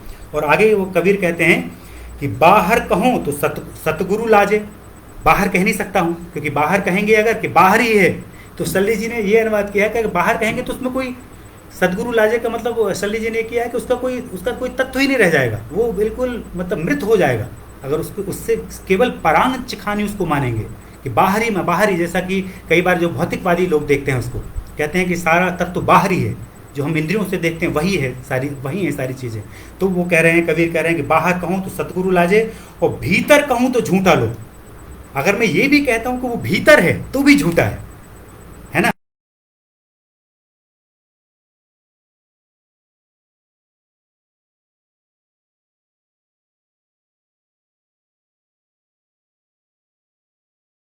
तो अलग योग है, बाहर तो है ही नहीं है वो।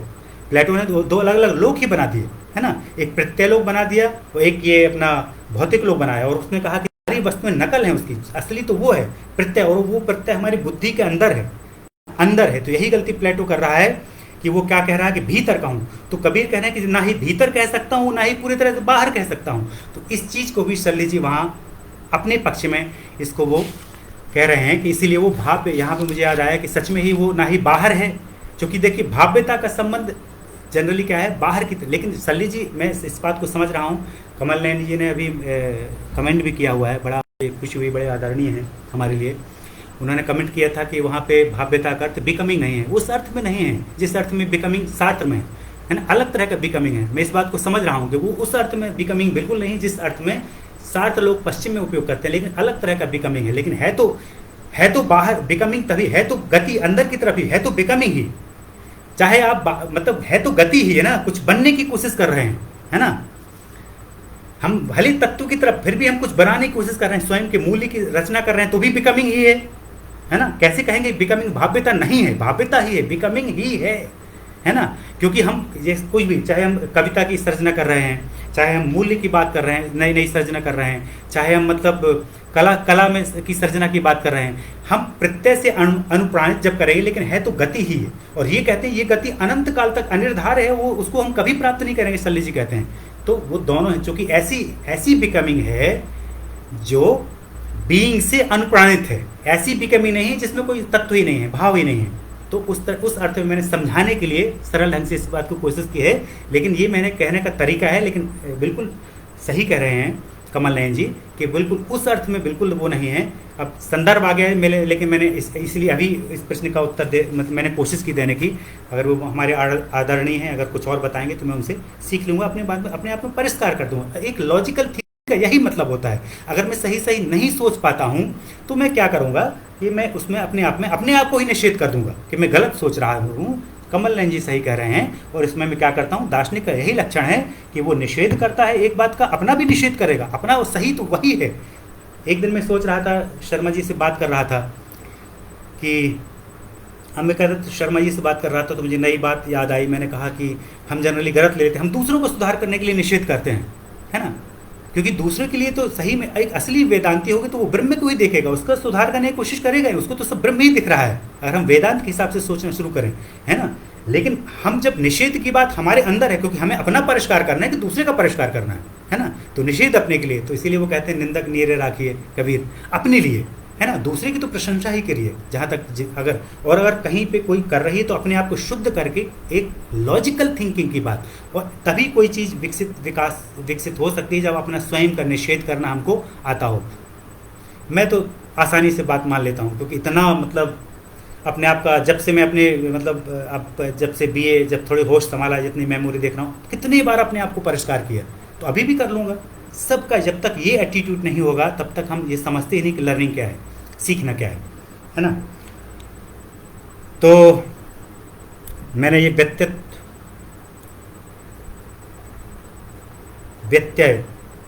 व्यत्यय दोष के बारे में आपको बताया, और ये भी बात बताई कि कैसे वो अतलांत गहन है, अनिर्धार्य है ना। तो एक मैंने यहाँ लाइन लिखी थी, मनुष्य अपने इस भाव्य भावी तत्व में प्रतिष्ठित होकर अनंत काल तक जीवन पर्यंत सृजनात्मक होकर स्वयं के तत्व का अवगाहन कर सकता है। शल्य जी ऐसा मानते हैं कि जब अपने वो भाव्य, जब चेतना प्रत्यंगमुखी होगी तो कभी, क्योंकि वो शल्य जी ऐसा मानते हैं, ये भी परंपरागत जो हमारा सोच है उससे अलग है। हम लोग सोचते हैं कि एक बार मुक्ति हो गई, खत्म हो गया बात, है ना। वो कोई मतलब त्रिकालदर्शी हो गया, है ना, या उसने सब कुछ जान लिया, ऐसा शल्य जी नहीं कहते हैं। वो कहते हैं कि हम उस तत्व को पूरी तरह से कभी प्राप्त नहीं कर पाएंगे, क्योंकि वो ऐसा तत्व है कि वो हमारी कभी, क्योंकि जो भी अस्तित्व में आएगा वो अपूर्णता ही आएगी, है ना।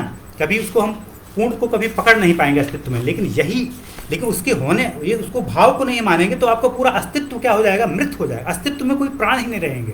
तो उसको उस तरफ जाना जरूरी है। अस्तित्व किस तरफ देखे, अपने तत्व की तरफ देखे, सत्ता की तरफ देखे, तब जो अस्तित्व आएगा। और निश्चित रूप से वो मानते हैं शल्य जी कि जो अस्तित्व होता है अपनी सत्ता से हमेशा न्यून होता है, वो कभी भी उस सत्ता को पकड़ ही नहीं पाएगा, है ना। तो यहाँ पे मैं इसके पहले कि मैं एक अज्ञेय की कविता का यहाँ पे मैं बड़ा अच्छा, मुझे प्रिय है वो कविता, जो अज्ञेय ने कहा कि कैसे जो कवि का कर्म होता है वो कविता से, जो स्वयं कवि होता है वो अपनी हर कविता से बड़ा होता है। इस बात को उन्होंने बड़ी अच्छी तरीके से बताया शल्य जी की बात को। उसको मैं पढ़ूँ उसके पहले मैं एक बात जरूर यहाँ कहना चाहूँगा कि हम लोग चूँकि यहाँ शल्य जी बात कर रहे हैं, चूँकि वो भाव्य भावी रूप तत्व में प्रतिष्ठित होकर कला, नीति, मूल्य, साहित्य, सारी चीज़ों की सर्जना की बात कर रहे हैं, है ना। तो यहाँ पे क्या होगा कि जिस तरह से देखिए, हम ये एक हद तक हम कला में, साहित्य में और दूसरे जो हमारे भौतिक सृजन है इसमें तो स्वीकार कर लेते नएपन की बात, है ना। लेकिन जहाँ मूल्य की बात आ जाती है, हम कहते हैं मूल्य हमेशा परंपरागत होता है, ऐसा कैसे हो सकता है ना। ये वही पुरानी सोच है, इसीलिए भी आधुनिक शल्य जी, क्योंकि वो कहेंगे ये भी चूंकि ये भावात्मक रूप से आएगी, तो हर जो दार्शनिक होगा वो क्या होगा कि अपने तरीके से उसको उसकी व्याख्या करेगा, और जैसे ही उसको जिएगा वो नया हो जाएगा। हैं, जैसे यहाँ पे हम देखें कि जैसे कोई वो ऐसा नहीं कहेंगे कि कोई शाश्वत मूल्य ऐसे अपने आप में हमारे काम के हैं। हमको किसी से हमको हम इतना सस्ता नहीं है अच्छा व्यक्ति बनना, मूल्य को समझना। जो जिस मूल्य की बात ऋषि कर रहे हैं, बुद्ध कर रहे हैं, शल्य जी कर रहे हैं, हमको क्या करना पड़ेगा, हमको दार्शनिक बन के अपने अंदर उसका दोबारा उसका पुनर्नवीनीकरण करना पड़ेगा उस तत्व का, उसी मूल्य का। जैसे उदाहरण के लिए अहिंसा, अहिंसा कितना प्राचीन मूल्य है।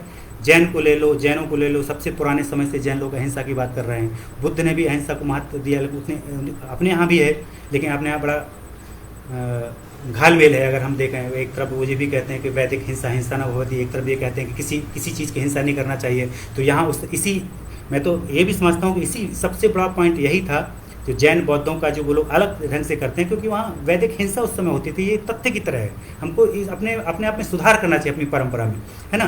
तो जब अहिंसा का मूल्य देखिए, उदाहरण मैंने दिया कि बहुत पुराना था, लेकिन जब गांधी जी में आया तो नई परिस्थिति देखिए, यहीं पे जो उस समय की जो वास्तु परिस्थितियां थी भारत की, उसमें जब उन्होंने इसको किया, इसीलिए वो कहते हैं कि हम बाह्य जगत को कभी निगलेक्ट नहीं कर सकते, शल्य जी कहते हैं। तो गांधी जी ने नई परिस्थिति में देखा तो वही अहिंसा का मूल्य जो शाश्वत था, प्राचीन था, परंपरागत था, लेकिन वही नहीं भी है, क्योंकि अपनी भाव्य और भाविता के जरिए उन्होंने उसको नया किया।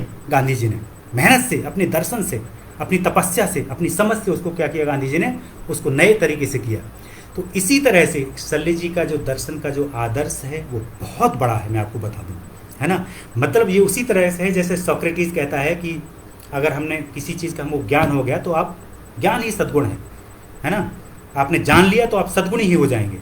वही आदर्श शल्य जी का है कि जब तक उस मूल्य का, जिस मूल्य की बात वेद जो हमारे ग्रंथ कर रहे हैं, जो परंपरा कर रही है ना, तो वो इस तरह से शाश्वत मूल्य को उस तरह से बिल्कुल नहीं मानेंगे जैसे हम लोग आज तक बहुत बात कर रहे हैं शाश्वत मूल्यों के। मूल्य सब शाश्वत होते हैं, जब वो तत्व ही इटर्नल नहीं मान रहे हैं शल्य जी, तो शाश्वत मूल्य को कैसे मानेंगे। वो ये कहेंगे कि हमको उसका पुनर्नवीनीकरण करना पड़ेगा। जबकि आश्चर्य की बात है कि वेदांत में भी कहीं ना कहीं सारी चीज़ें हैं, शंकराचार्य में नहीं है, लेकिन पुनर्नवा, वो कहते हैं कि जो तत्व वो हमेशा नया होता है, पुनर्नवा हमेशा नया होता है, कभी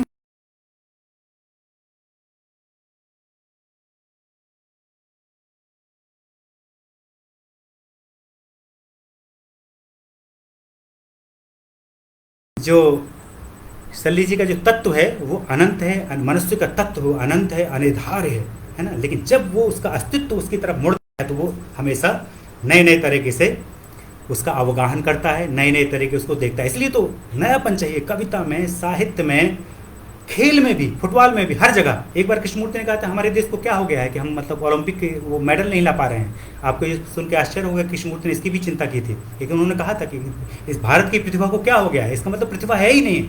अगर हम किसी भी चीज़ में एक्सीलेंट नहीं दे पा रहे हैं, इसका मतलब है कहीं ना कहीं कुछ ना कुछ हमारी चेतना में कुछ ना कुछ गलती हो गई है। नहीं तो हमको फुटबॉल से लेके, क्रिकेट से लेके, संगीत से लेके, सारे क्षेत्रों में हम अपना एक्सीलेंट, मनुष्य को अपना एक्सीलेंट देना चाहिए। वो कब होगा, जब वो अपने शल्य जी के अनुसार अपने स्वयं के तत्व में, मनुष्य के तत्व में प्रतिष्ठित होके, अपने दर्शन के आरंभिक बिंदु में प्रतिष्ठित होकर जब चीज़ों को देखेगा तो निश्चित रूप से नई नई चीज़ें आएंगी। अब यहाँ पे मैंने कभी, समय काफ़ी हो रहा है, 1 घंटा का मैंने लक्ष्य बनाया था, 1 घंटा 17 मिनट हो गया है। अगर आप लोग बहुत बोर हो गए हों तो मुझे बता सकते हैं, मैं तुरंत बंद कर दूंगा। हालांकि मेरे 2-3 बातें ही रह गई हैं और ये बातें महत्वपूर्ण हैं। मुझे पता नहीं था कि मैं इतना समय लूँगा, क्योंकि मैंने कोशिश की है कि हम लोग चीज़ों को समझ सकें। हो सकता है उसको सरल करने के चक्कर में मुझसे कुछ त्रुटियाँ भी हो गई हैं, तो आप मुझे बता सकते हैं, मैं अपने आप को करेक्ट कर लूँगा। इसमें कोई मुझे परेशानी नहीं होती है अपने आप को करेक्ट करने में। तो एक अज्ञे का मैं 2-4 बातें और कहता हूँ, फिर समाप्त करता हूँ। कि एक अज्ञे ने बड़े अच्छे ढंग से, एक आपने कविता पढ़ी हो, कन्हई ने प्यार किया। उन्होंने प्रेम के संदर्भ में ये बात कही थी कन्हई के, क्योंकि उन्होंने गोपियों को बार बार प्रेम किया। तो वहाँ पे वो कहते हैं कि अगर वो प्रेम को प्राप्त कर लेते एक गोपी में, तो अलग अलग लोगों से प्यार क्यों करते। लेकिन वो देखिए कवि कर्म के बारे में वही बात कहते हैं, कितनी गंभीर बात है, उतनी मतलब ऐसी बात नहीं है वो। कवि उसी के अंतिम में लाइनें पढ़ रहा हूँ केवल उस कविता की, वो है कि कवि ने गीत लिखे नए बार बार, कवि ने गीत लिखे नए बार बार, पर उसी एक विषय को देता रहा विस्तार, उसी एक विषय को, उसी अपने मनुष्य के तत्व को बार बार विस्तार देता रहा, सारा का सारा। ये समझना बहुत, कैसे हम समझेंगे अगर हमको हमारे अंदर मनुष्य का प्रत्यय जोड़ने वाला नहीं है तो हम जोड़ ही नहीं पाएंगे कि कवि ने एक ही प्रत्यय को कैसे विस्तार दिया है। अज्ञेय ने या किसी दूसरे, या कुमार नारायण ने या और भी किसी बड़े कवि ने कैसे एक ही विषय को विस्तार देता रहा कवि, है ना। अज्ञेय कह रहे हैं कि उस एक विषय को देता रहा विस्तार जिसे पूरा पकड़ पाया नहीं, क्योंकि जब वो पकड़ने की कोशिश करता है अपने अस्तित्व से तो उस सत्ता को पूरा पकड़ नहीं पाता कभी, है। क्योंकि जिसे पूरा पकड़ पाया नहीं, जो कभी किसी गीत में समाया नहीं, किसी एक गीत में वह अट गया दिखता तो कभी दूसरा गीत ही क्यों लिखता, है ना। तो क्योंकि वो किसी एक, तो यही बड़ा भारी उदाहरण है इस बात का। मुझे ये कविता एकदम याद आई जब मैं शैली जी को पढ़ रहा था कि जो कवि होता है स्वयं, कवि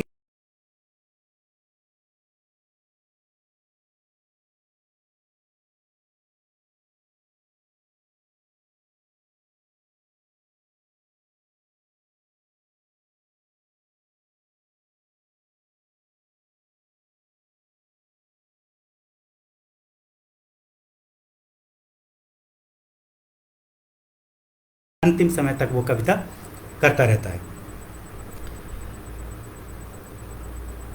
तो ये बात महत्वपूर्ण बात है कि जो भाव है यहाँ, वो कोई इटर्निटी नहीं है उसमें, कोई ऐसा नहीं कि इटर्नल है। वो ऐसा भाव है जो निरंतर नया होता है। नया कैसे होता है? उसके जीवन से नया होता है ना। जब वो अपने मतलब वस्तु जगत में चीज़ों को देखता है तो उससे वो हमेशा उसको नया कर देता। अब एक अंतिम बात है, ये मैंने पहले काफ़ी समय ले लिया, अब मैं समय को देखता हुआ थोड़ी आगे जल्दी जल्दी बढ़ूँगा। ये बड़ी महत्वपूर्ण उन्होंने कसौटी बताई है कि अगर एक हम किसी दर्शन, एक पूर्ण दर्शन कैसे बनेगा, तो वो जो इनकी जो 3 कसौटियाँ हैं, अगर वो तीनों शर्तें अगर पूरा करता है कोई दर्शन, तभी शल्य जी उस दर्शन को दर्शन मानते हैं, नहीं तो वो उसको दर्शन नहीं मानते हैं, है ना। देखिए बड़े मज़ेदार ढंग से उन्होंने बड़े अच्छे तरीके से शल्य जी ने इस चीज़ को बताया कि एक पूर्ण दर्शन को कैसा होना चाहिए, क्या कसौटियाँ हैं, क्या क्राइटेरिया हैं।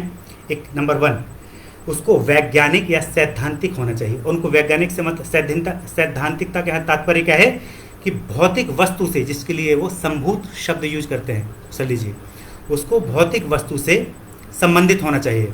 मतलब हम दर्शन से इस दृश्य भौतिक जगत को बाहर नहीं कर सकते। अगर हम करेंगे तो वो पूर्ण दर्शन नहीं बनेगा। जो हमारा ये भौतिक जगत है, इसको कभी भी शल्य जी कहते हैं, हम आप कभी भी उसको अपने दर्शन से अलग नहीं कर सकते हैं। दूसरा, एक पूर्ण दर्शन को कैसा होना चाहिए? सैद्धांतिक, वैज्ञानिक, इसका मतलब उसको भौतिक वस्तु से संबंधित होना चाहिए। जो भौतिक जो वस्तुएं हैं, मतलब वस्तुवादी भी होना चाहिए। ये बड़ा मज़ेदार है, उसको शायद आज मैं नहीं बता पाऊंगा कि वो कैसे वस्तुवाद से, कैसे वो एक वस्तुवाद का परिष्कार करते करते अपनी वस्तु के अवधारणा में शल्य जी पहुँचते हैं, कैसे उनकी यात्रा होती है पूरी शल्य जी की। ये भी मैं अगर समय आप लोग देंगे तो मैं ज़रूर बताना चाहूँगा, है ना। तो ऐशनात्मक होना चाहिए। दूसरा कसौटी ये है दर्शन की। ऐशनात्मक का मतलब कि जो मनुष्य की अपूर्णता है, उसका फियर है, उसकी कामनाएं हैं, उसके भय है, उसके दीनताएं हैं, वो उसकी चिंता भी एक दर्शन में होना चाहिए। अगर वो ये चिंताएं वहाँ, ऐशनात्मक चिंताएं वहाँ नहीं है मनुष्य की, तो भी एक दर्शन पूर्ण दर्शन नहीं बन सकता है। उसको तीसरा कसौटी शल्य जी के, उसको आध्यात्मिक होना चाहिए। यही कसौटी जो है वो भारतीय है, नहीं देखिए हम लोग बड़े बड़े भारत उसकी बात करते हैं, जिस अर्थ में आप लोग भारतीय समझते हो, हैं, हम लोग तुरंत बिना सोच विचार के भारतीय कह देते हैं कि बड़ा भारतीय है। ना ही उनकी सैद्धांतिक वाली जो बात है वो पूरी तरह से भारतीय नहीं है, ना ही उनकी ऐशनात्मक जो बात है वो पूरी तरह से पहले परंपरागत रूप से एकदम नई है, नवोन्मेष है। जो ये 2 कसौटी हैं, केवल आध्यात्मिक होना ये परंपरा से, वेदांत से आ रहा है। 2 कसौटियाँ क्या हैं? नई हैं। एक कसौटी पुरानी है, वो कहते हैं और उसका अर्थ बिल्कुल अलग।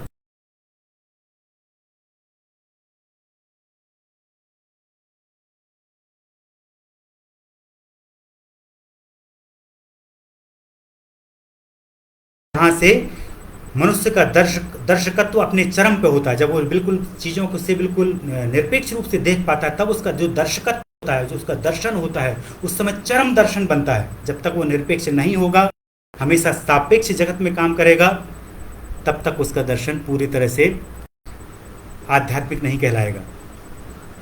तो मुझे लगता है कि मुझे यही बात करके अपने वक्तव्य को समाप्त, आप लोग कहेंगे अर्पण कुमार जी रहे हैं कि जारी अपनी पूरी बात करिए, तो मैं कोशिश कर रहा हूँ, अगर आपको मज़ा आ रहा हो, आपकी बुद्धि अगर सच में ही सुनने की इजाज़त दे रही हो।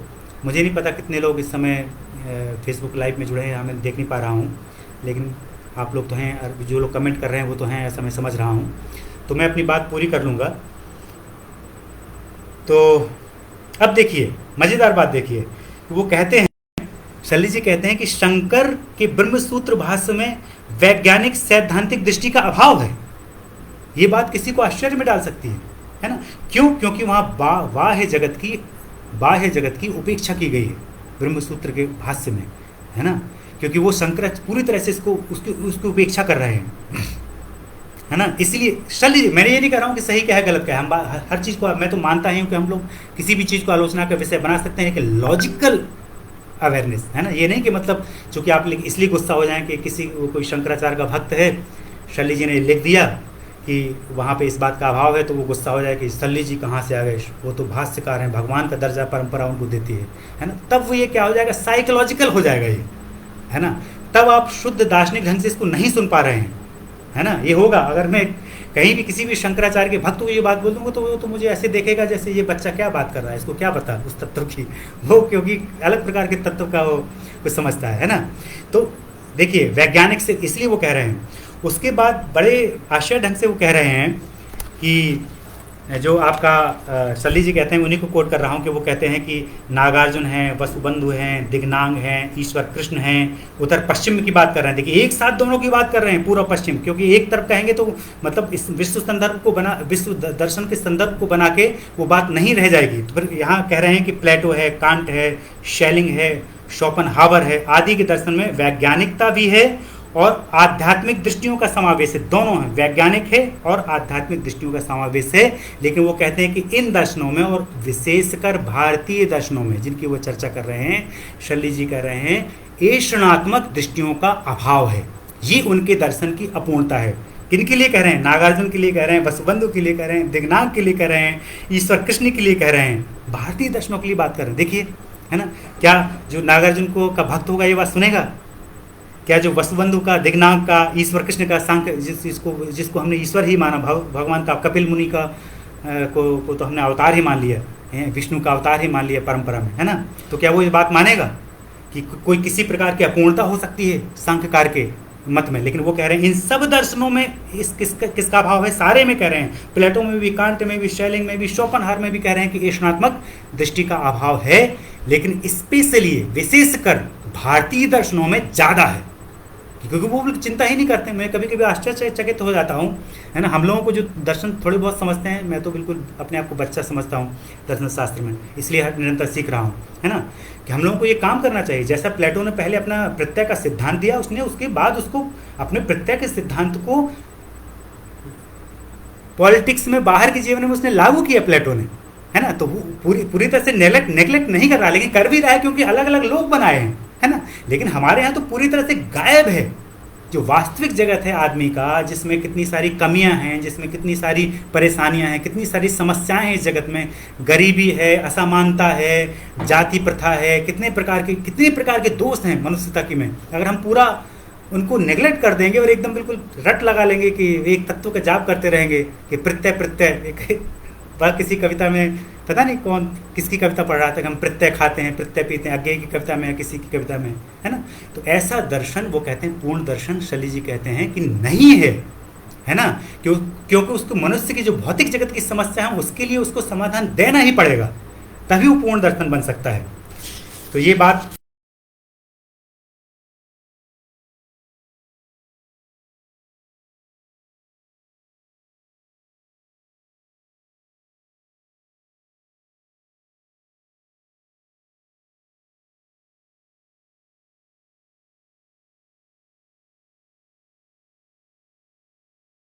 मैंने बहुत सारी चीज़ों को सीख लिया, लर्न कर लिया, मैं नया हूँ, और ऐसा मैं रोज अपने आप को, क्योंकि यही है निरंतर। और शैली जी के अनुसार तो मैं कभी अंतिम अवस्था तक पहुँचूंगा ही नहीं, लेकिन इस बात में मुझे है कि पहुँचूंगा या नहीं पहुँचूंगा ये आलोचना का विषय है कि ऐसा होगा कि नहीं होगा, है ना?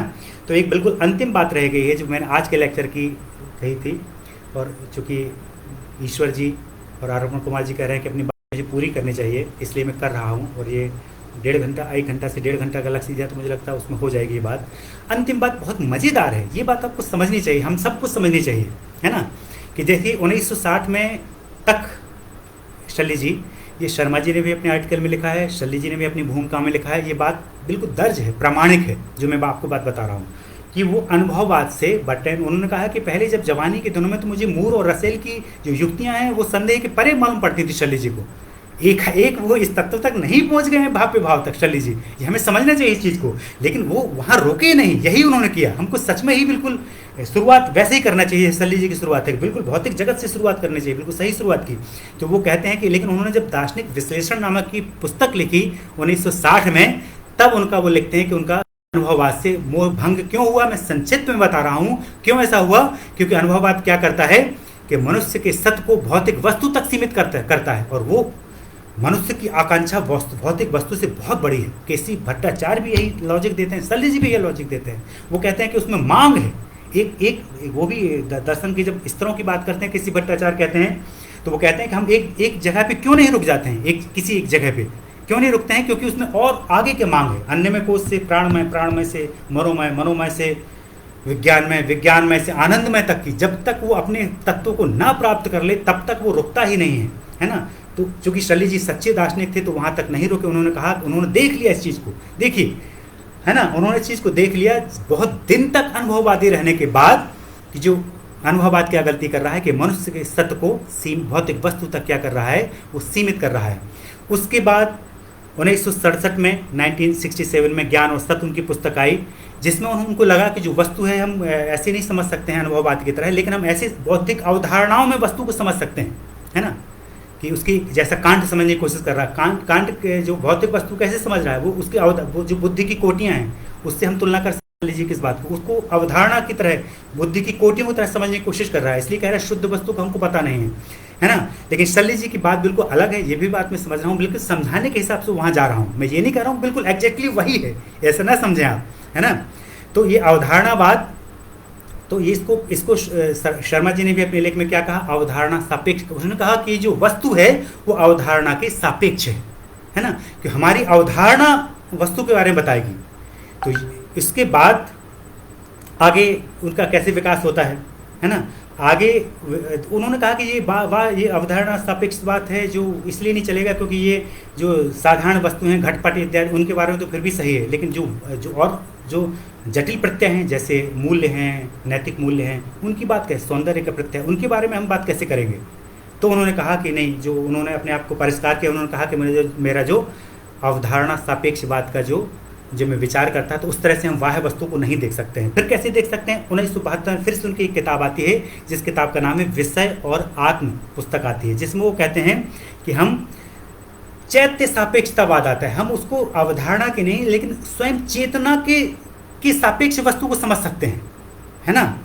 लेकिन यहीं पे वो गोविंद चंद पांडे वगैरह की सारी आलोचना आती हैं, जिसमें वो गोविंद चंद पांडे कहते हैं, और जिसको उन्होंने एक्सेप्ट कर लिया। एक जो दार्शनिक होता है वो निषेध को भी कर अपना परिष्कार तुरंत कर ले। उन्होंने कहा कि ये शल्य जी ने क्या किया है कि एक हाथ से वस्तु को स्वतंत्रता दी और दूसरे हाथ से ले लिए, है ना। देखिए कितने परम मित्र एक थे गोविंद चंद पांडे और श्री जसदेव शल्य जी। तो उन्होंने, लेकिन गोविंद चंद पांडे ने बताया कि क्या गलती कर रहे हैं शल्य जी, उन्होंने एक्सेप्ट कर लिया उनकी आलोचना को, है ना। ये बात भी उनकी भूमिका में, उनकी किताबों में आपको मिल जाएगी, है ना। तो यहाँ पे उन्होंने कहा, उन्होंने लॉजिक, उनको ये लगा, उनको लॉजिक ये था कि भाई चैत्य सापेक्ष, अब कोई भी देखिए, कोई भी एक यहाँ पे आके कोई भी एक जो भौतिकवादी है, जो भौतिक वस्तु को अभी भी बाहर देख रहा है, चाहे वो जो विज्ञान हो, चाहे वो दार्शनिक हो, चाहे मार्क्स वगैरह सारे दार्शनिक हो, वो सीधा सीधा कहेगा कि भाई हम क्यों देखें। उसका प्रश्न होगा कि हम चेतना के सापेक्ष वस्तु को क्यों देखें। क्योंकि देखिए जो प्रश्न शल्य जी के बहुत सूक्ष्म है, लेकिन समझने में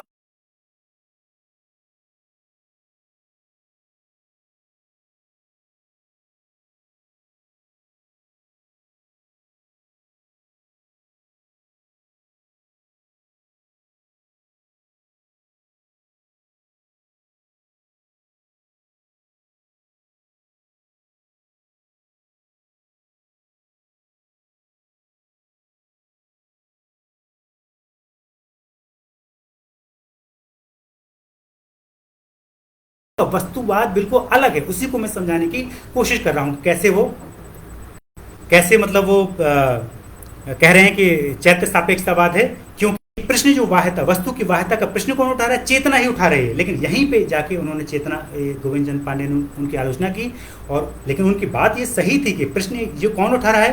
केवल। फिर उसके बाद जो अगली कड़ी में जो उनकी 1978 में उनकी किताब आती है जो कि चित्त विमर्श है, उसमें कहते हैं कि मैं अभी गलती ये कर रहा था कि उसको वस्तु की तरह, एक की तरह देख रहा था चीज़ों को, तो उसमें हमेशा डायकोटोमी आ जाएगी, है ना। जैसा कि जो गलती उनके अनुसार शंकराचार्य कर रहे हैं, जो गलती नागार्जुन उनके अनुसार, शल्य जी के अनुसार जो गलती कर रहे हैं, क्योंकि अभी तक हम तत्व को एक वस्तु की तरह देख रहे हैं, चाहे बाहर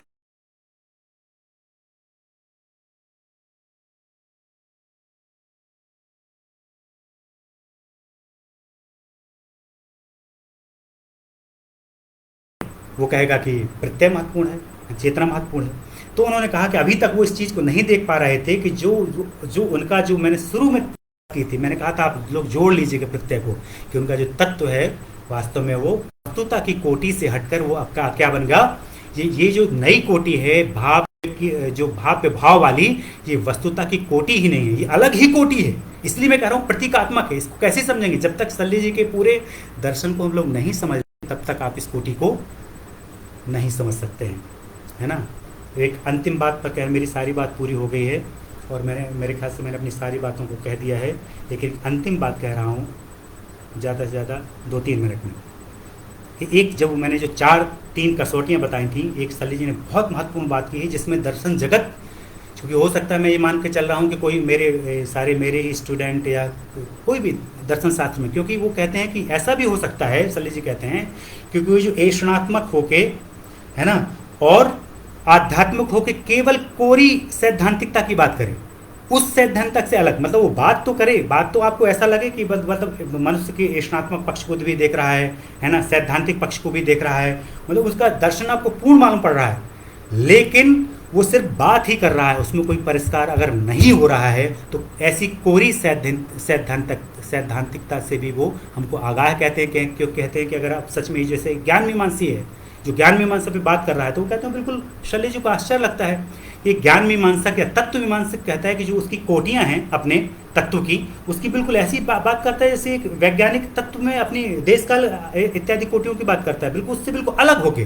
क्योंकि जो इससे बिल्कुल अलग होके हम बात नहीं कर सकते एक विज्ञान की तरह। एक वाह्य तत्व में जब हम बात करते हैं तो हम अलग हैं उससे, इसलिए वहाँ वस्तुनिष्ठता बहुत बड़ी कसौटी है, वहाँ बिल्कुल विषयी को नहीं होना चाहिए।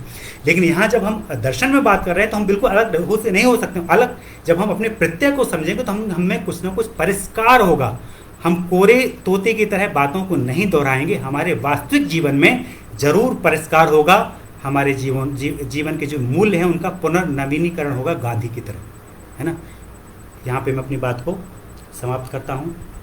आप लोगों ने बहुत प्रेम से मेरी बातों को सुना है, उसके लिए बहुत बहुत धन्यवाद सारे लोगों को। मैं यहाँ एक बार देख लेता हूँ कि कहीं कोई प्रश्न तो नहीं जिसका मैंने अभी तक उत्तर ना दिया हो। एक तो कमल नैनी जी ने प्रश्न पूछा था, मैंने कोशिश की है उसको समझाने की। मैं नीचे से ही देख लेता हूँ प्रश्न, है ना, क्योंकि मुझे एक लग रहा है कि शायद आलोक टंडन जी कोई प्रश्न पूछ रहे हैं, भाव में अभाव क्यों। हाँ, इस बात को मैं बता चुका हूँ आलोक जी कि ये वो साधारण भाव अभाव नहीं है जिनको हम जानते हैं, ये शुद्ध भाव है जिसमें शल्य जी लॉजिक दे रहे हैं, जहाँ जो अतलांत गहन है, जो सबसे पहले है, वो कह रहे हैं उनका, मैं नहीं कह रहा हूँ ये सही है कि गलत है, ये मेरी बात नहीं है, आप इसको आलोचना करते रह सकते हैं समझने के बाद, बिल्कुल यही मतलब एटीट्यूड दार्शनिक का होना चाहिए। लेकिन वो उनका पॉइंट ये है कि एक शुद्ध भाव में अभाव इसलिए हो सकता है, या शुद्ध अभाव में भाव हो सकता है, क्योंकि ये बिल्कुल उस समय की बात है जबकि उसका कोई अस्तित्व में नहीं आया, केवल प्योर सत्ता में उसका कोई अस्तित्व में वो प्रकट हुआ ही नहीं उस समय। और जो अस्तित्व में प्रकट हो रहा है भाव अभाव, वो बिल्कुल अलग भाव अभाव है, वो ये बिल्कुल शुद्ध, क्योंकि जो जिस भाव और अभाव को हम जानते हैं वो शुद्ध भाव और अभाव नहीं है। जो हमारा शुद्ध भाव और अभाव है वो, उसमें भाव में अभाव कभी नहीं हो सकता है। लेकिन शल्य जी का लॉजिक ये है कि वहाँ हो सकता है, क्योंकि ये जो कि, और हम उसको परिभाषित नहीं कर सकते क्योंकि व्यत्यय दोष हो जाएगा शल्य जी के अनुसार। और मैं देखता हूँ कि कोई और लॉजिक है क्या, तो कोई और प्रश्न है क्या। रश्मि पाठक जी लिख रहे हैं, बहुत समय बाद विद्यालय में कक्षा में बैठने का आनंद आया। पता नहीं व्यंग कर रहे हैं कि अच्छा कह रहे हैं, लेकिन मैं इसको चलो अच्छे ही में ले रहा हूँ। अनिर्धार्य का अर्थ ठीक नहीं समझा आपने। तो ठीक है, मैं कमल नयन जी से बाद में मैं इस बात को बिल्कुल, अगर उनको लग रहा है कमल नयन जी को कि मैंने अनिर्धार्य का अर्थ सही नहीं समझा है, तो मैं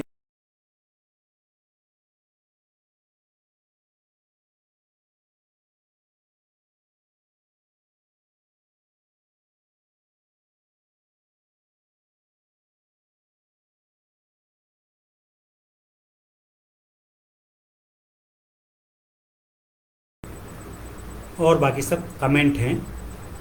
अभी भी आप अगर कोई प्रश्न पूछना हैं इतने लंबे वक्तव्य के बाद भी, तो आपका स्वागत है। नहीं तो आज का ये सभा, आपका ये मतलब जो हम लोग इकट्ठे हुए थे, ये वक्तव्य यहीं पे समाप्त होता है। बहुत बहुत सबका धन्यवाद, मुझे इतना अच्छा वक्त दिया सुबह शाम तक अर्पण कुमार जी ने, और इसके जो भी आयोजक हैं उन सबका बहुत बहुत आभार और धन्यवाद। अब अगर अनुमति हो अर्पण कुमार जी की।